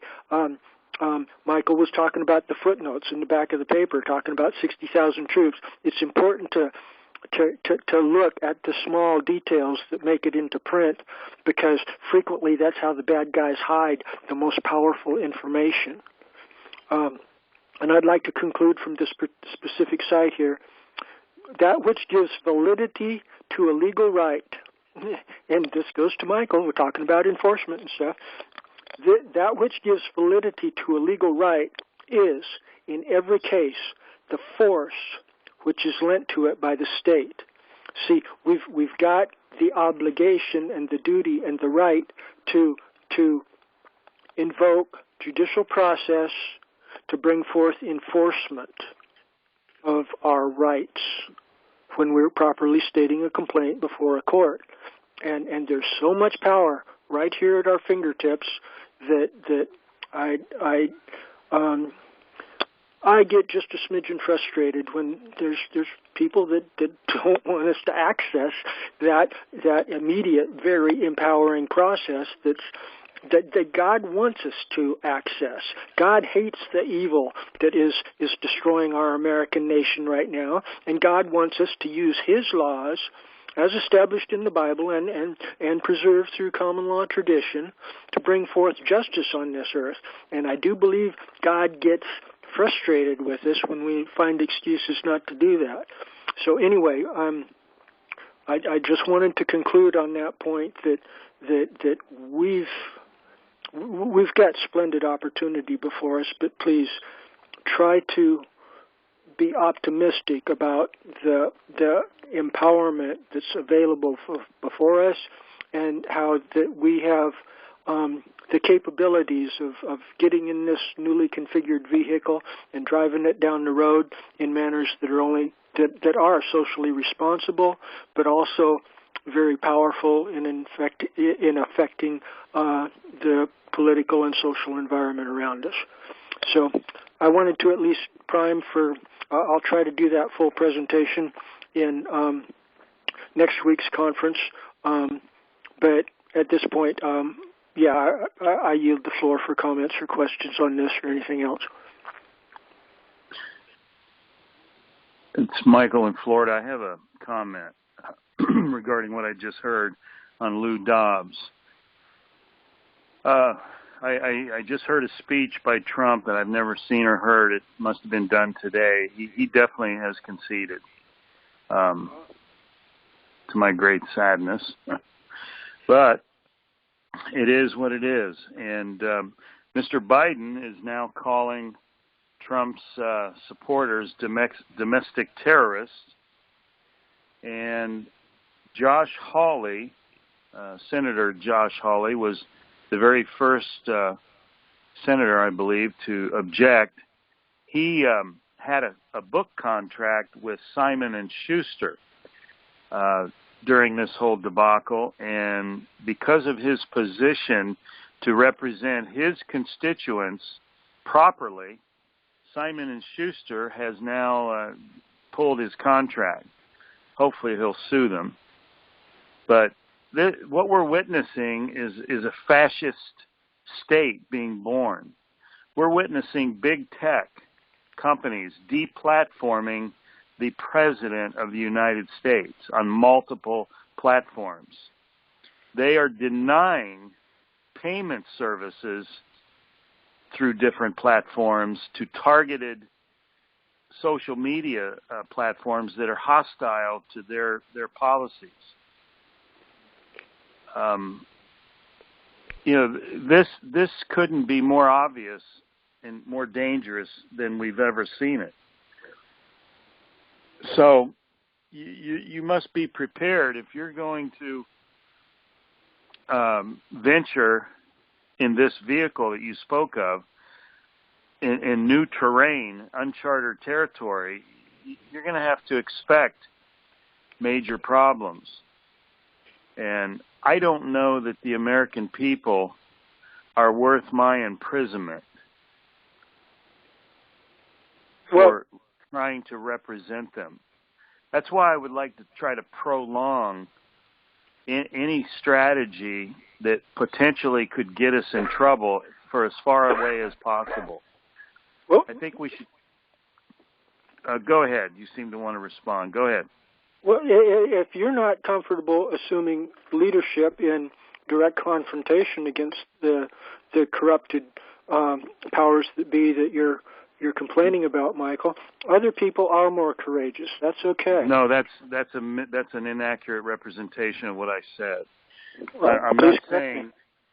Yeah, I'm not saying I don't want to confront them. That's the mistake you made. I'm not saying that. It's the strategy we use to confront them. You know, enforcement is the key issue here. You know, we could spend, all our energy and merit and have volumes of evidence to indict and condemn the corruption and find the criminals and condemn them with judgment and pass judgment and pass a sentence. But we have no sentencing power. And if we attempt it at this time, and probably more so in the very near future, even talking about it would probably be misconstrued as conspiring to kidnap, public officials or government officials. If I may. So I'm just advising, very walk gently and use much discernment and wisdom in any discussion of future actions. That's all. I yield. Yeah, go ahead. Well, I do think that we're proceeding wisely and with all appropriate caution, but it seems like your general agenda, Michael, here is to rely on the de facto courts, and a lot of us are so frustrated seriously with the constantly dwindling possibilities of any real justice out of the de facto courts that there's a lot of people in this conference that seem way more mentally clear than yourself there, sir, that we need to be doing something from our own forum here, because the chances of any real justice from the de factos is absolutely abysmal, and we're not paranoid about any remote possibility that we're going to get railroaded off into jail or something like that, merely because we're standing up and speaking out in the cause of justice. That should not be a serious concern for godly, righteous people, Brother Michael. May I? Oh, please. Thank you, Charles. I would like to bring everyone's, when they're thinking about the Supreme Court of Law as a organization of members of the Board of Directors, I would like for you to consider carefully the First Amendment, which says, or the right of the people peaceably to assemble and to petition the government for redress of grievances. Those two phrases do not tell us how we're supposed to do that. So if we come together as an assemblage of free men and women, we sit down and we talk to one another, or we present a case to the others, and they make a decision, and then they issue an order to a grand jury or to a government prosecutor to take some action, they are doing precisely what the Constitution says they can do, peaceably assembling and then petitioning the government. and I yield, and I think I better go to bed. If I may, I'd like to respond. Michael, yes. Yeah, I would agree with everything he just said, and you continue, Charles, to misinterpret my words, and I don't know why that is. I am not opposed in attempting redress. I am not opposed to making the government hear our complaint. That has never been my point nor my fear. Okay? It is the enforcement aspect of your proposal that I fear would lead to problems and arrest of those participating. If you go beyond what is prescribed by law in this current state of affairs in America. I am all for assembling, as Paul just described. The First Amendment does not tell us how we are to assemble or what we are to do when we do assemble. I know in the state of Florida, it tells me I am to assemble so that I may instruct my representatives in the state of Florida. My representatives start at the grassroots precinct level, school board level, all the way to senator and governor. And I am all for assembling and providing the consent of the governed and providing a viewpoint that we can demand redress. But it's the enforcement aspect of your proposal that I have objections with, not entirely, but I do have concerns and objections as to how or could we enforce any judgment that we would render. And can I respond to that? Yeah, is Paul still on? Yes, sir. Okay, Paul, I just wanted to say good night, and I appreciate your words. That's all. Yeah, thank you, Michael. Thank you, Paul. If I might respond, Michael, my discussion of enforcement and things and Jehovah of Armies, issues like that, is just to outline the empowerment that's at our fingertips. It's not something that I'm lusting to invoke immediately. Perhaps I did not make myself clear. The jury, unanimous 12, unanimously, as reflective of the conscience of the community, with no dissent from anybody that has qualified elector status in the whole USA, would be necessary. 12 unanimous people reflecting the conscience of the community of the whole USA would be necessary before we would even talk about invoking any enforcement. And I kind of thought I'd made that clear to you, but I don't. It sounds like you thought I'm lusting for enforcement more promptly than that. I do believe how I've just stated, how the enforcement would only be enforced through the unanimous agreement of all 12 jurors, is adequate safeguards for your concerns here, Brother Michael.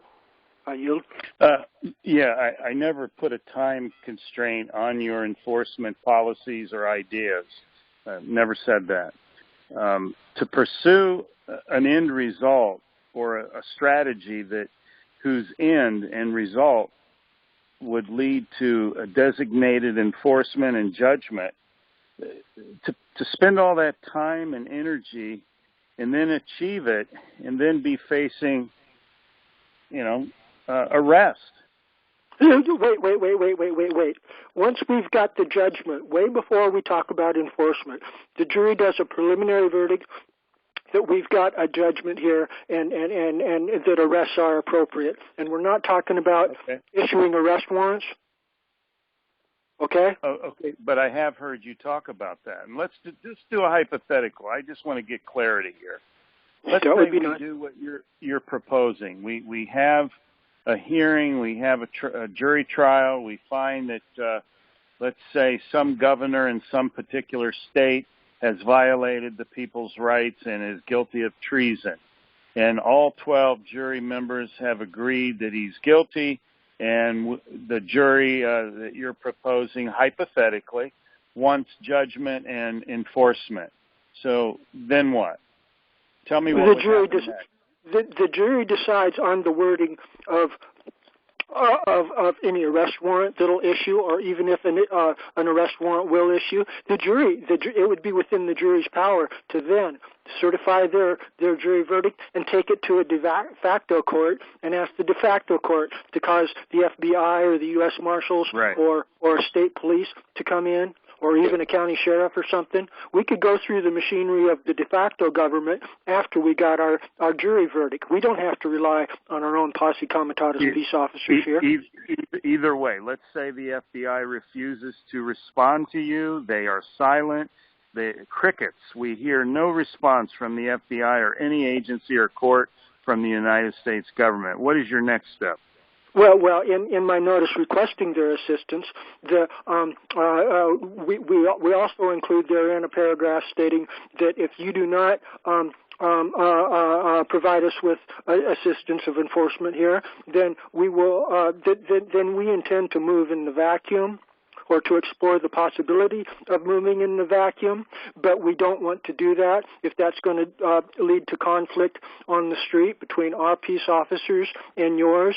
So please object within 30 days to our proposition that we do have the right to issue enforcement of the arrest of such and so corrupted governor duly convicted of a felony. And if you have any such objections, please notify us within 30 days. Otherwise, we will presume that you have no objection and that you guys are going to stand down when our peace officers attempt to execute the arrest warrants. Thank you. Have a nice day.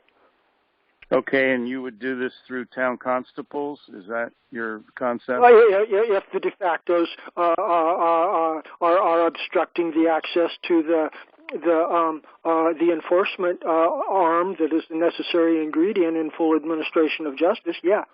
If I may. Okay, I'll yield temporarily to Paul. Go ahead, Paul. May I remind you that any group of citizens have the capability of calling out the unorganized militia. Mm-hmm. Yeah, absolutely. Yeah, and we could be pumping that before we're concerned about executing the arrest warrant, if we've got a nice big crowd there, you saw what happened in Washington, D.C. The cops just peed their pants and let everybody in. They'll probably do the same thing if we've got a similar situation going, only more chips are on the table where we're actually going to take control of a governor's office.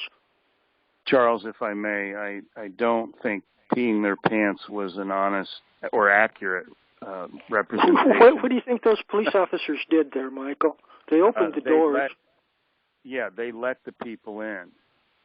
I believe it was a false flag intended to discredit and destroy any credibility in the Patriot movement, which they did successfully. And it intimidated any holdouts in Congress. I mean, that whole Congress tucked their tails and ran. Yeah, it was a psyop. Yeah, it was. Absolutely. That is a classic P.T. Barnum production. Yeah. If I can contribute, you could hear something was wrong in Pence's voice when before the first objection, when they were trying to get the law straight on what was going to take place, you could hear it in his voice. Something was wrong. I yield. That's always a good idea to pay attention to tonal inflections. Mm-hmm. Yes.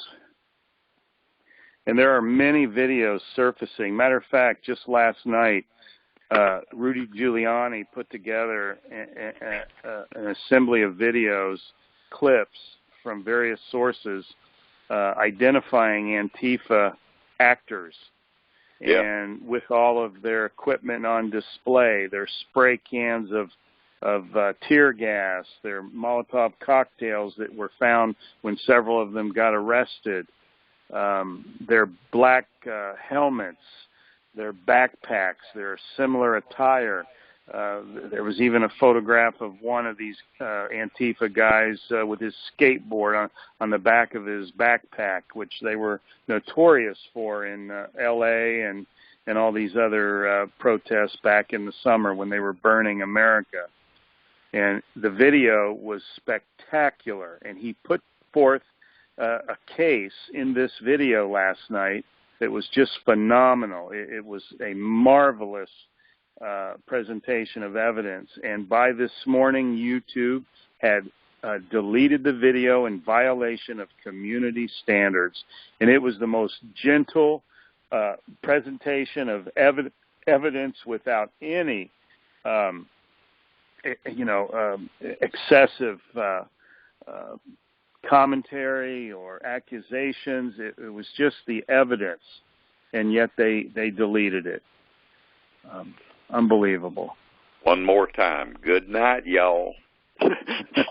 Good night. Good night, Bob.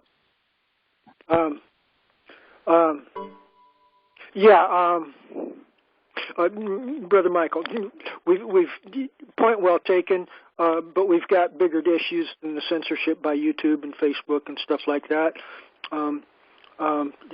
I'd like to focus on Giuliani himself.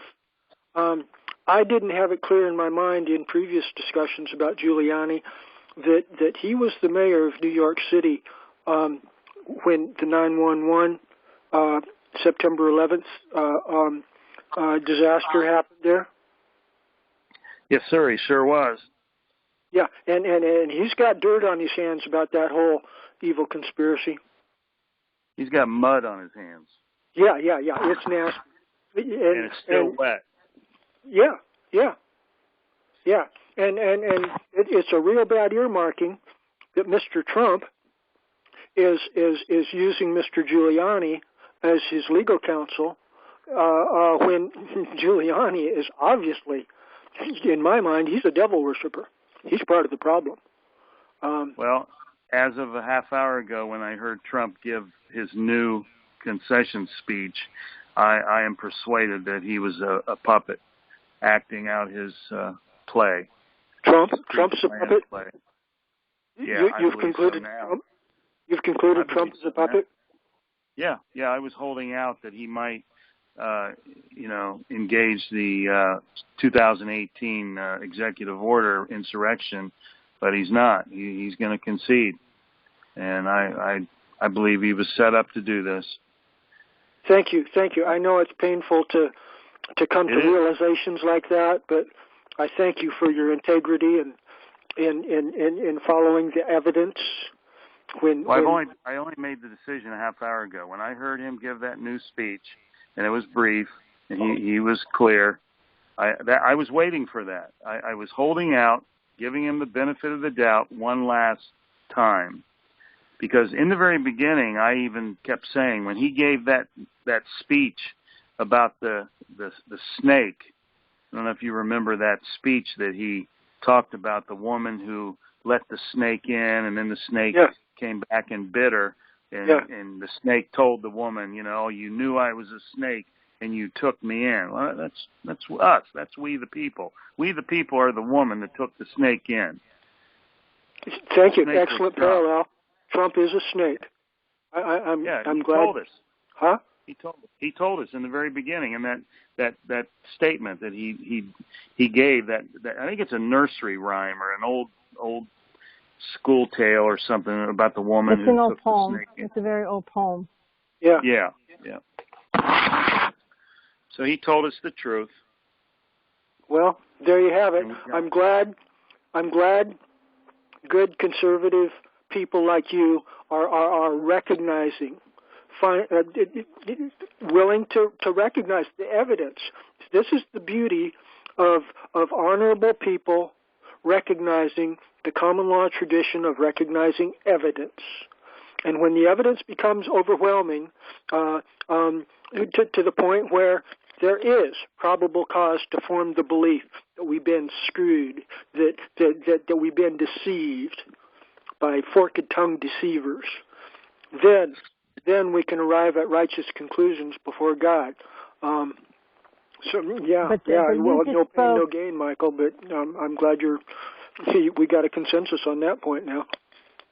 You just spoke mounds there, in that all the evidence has to be considered, and that is what has not been done through this process. And I have said from the start, this is not about Trump, this is not about Biden, this is about we the people. Trump did not have this election stolen from him. We the people had it stolen from us. That's my upset. Mm-hmm. Yeah. Further evidence the additional evidence that we will see in the near future to put the icing on the cake is if he fails to pardon Julian Assange and Edward Snowden, because he heralded during the campaign, he claimed both men, were heroes, and they were standing up for freedom and free speech, especially Julian Assange. I know at one point early on he criticized Julian, but he had a change of heart completely, and he claimed that he was a hero, but yet he still hasn't pardoned him. So, and he also hasn't released the CIA files on JFK that he promised to do. He also did not end the what was it, the amendment or the law Jefferson regarding Accord. What is it? Jefferson Accord. Was that it? No. He didn't end the law that forbid churches from speaking out on political campaigns. What was that? The Johnson Amendment. He failed to eliminate the Johnson Amendment. He said specifically in his campaign that he would end and eliminate the Johnson Amendment, and he never did it.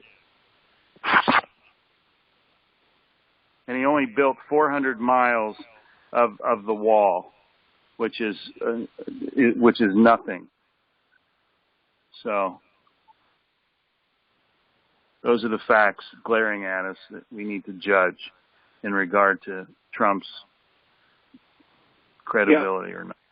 Yeah. Well, if I might, thank you again, both Michael and Cindy. The bigger problem, I think, is the electoral process is fundamentally flawed. Especially the primary flaw is the dominance by the corrupted leadership of both the Democrat and the Republican parties. The leadership of the Democrat Party and the leadership of the Republican Party are working together. They both worship and bow before the same devil, and they're doing a divide and conquer strategy on we the people. And absolutely. Thank you. And unless this is why we need to be having votes of confidence in our own qualified electors and county stewards or whatever any of us wish to call them. We need to be percolating upwards the people that have the courage to stand up and speak out and promote godly, righteous truth and justice for our American people, and put them in positions of leaderships so that they can be spokespersons for each of our separate communities. And then, once we have an assembly of spokespeople for the larger community, all have proper delegation of authority from each of their constituencies, and then we've got a general assembly of fully empowered constituent elector representatives like that, then we are in a position to go eyeball to eyeball with any such government as we may have justification to confront in any such tribunal, assembly, the Supreme Court of the USA, the U.S. Senate, House of Representatives, any state senate or things like that, county commissioners, all the way up or down the hierarchy. The process remains the same. If we are the voice of the people and we have our own constituency backing up and saying, yeah, I trust jurist number 7 there, he's my delegate. If we've got the organic community built together that speaks in harmony speaks with a single voice. See, their majority rule. They don't speak with a single voice. That's the nature of the Roman municipal form of government.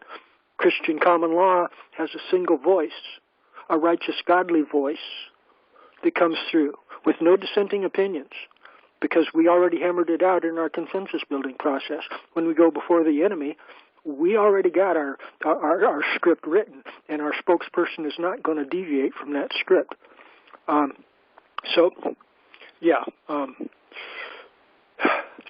We've got a lot of empowerment. I yield. How many's on right now? Is there 3 now left? Counting us, there's 5, I see. Emma Hammond is on still. Emma, do you feel like commenting at all? We haven't heard your voice here. I know you've got a lot of experience there. Please, can you say a few words to us?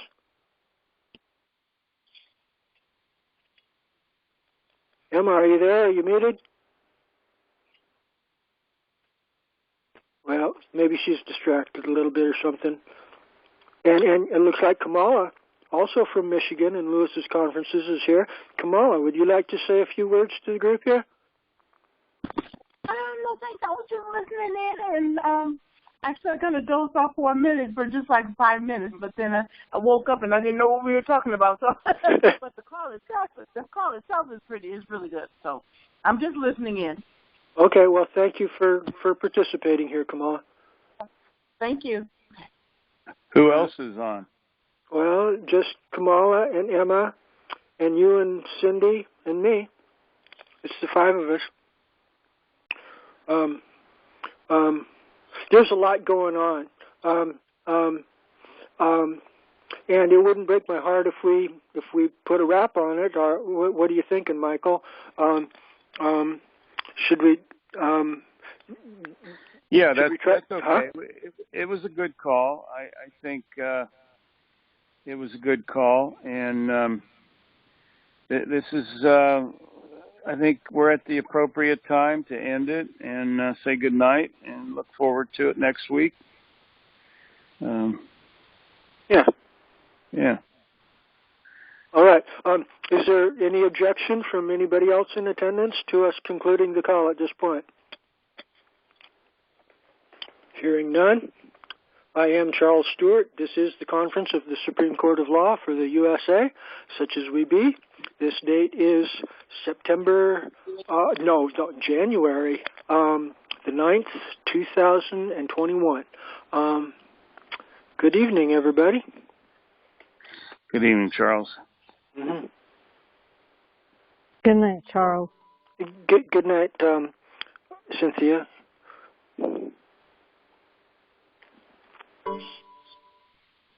Good night. Come on.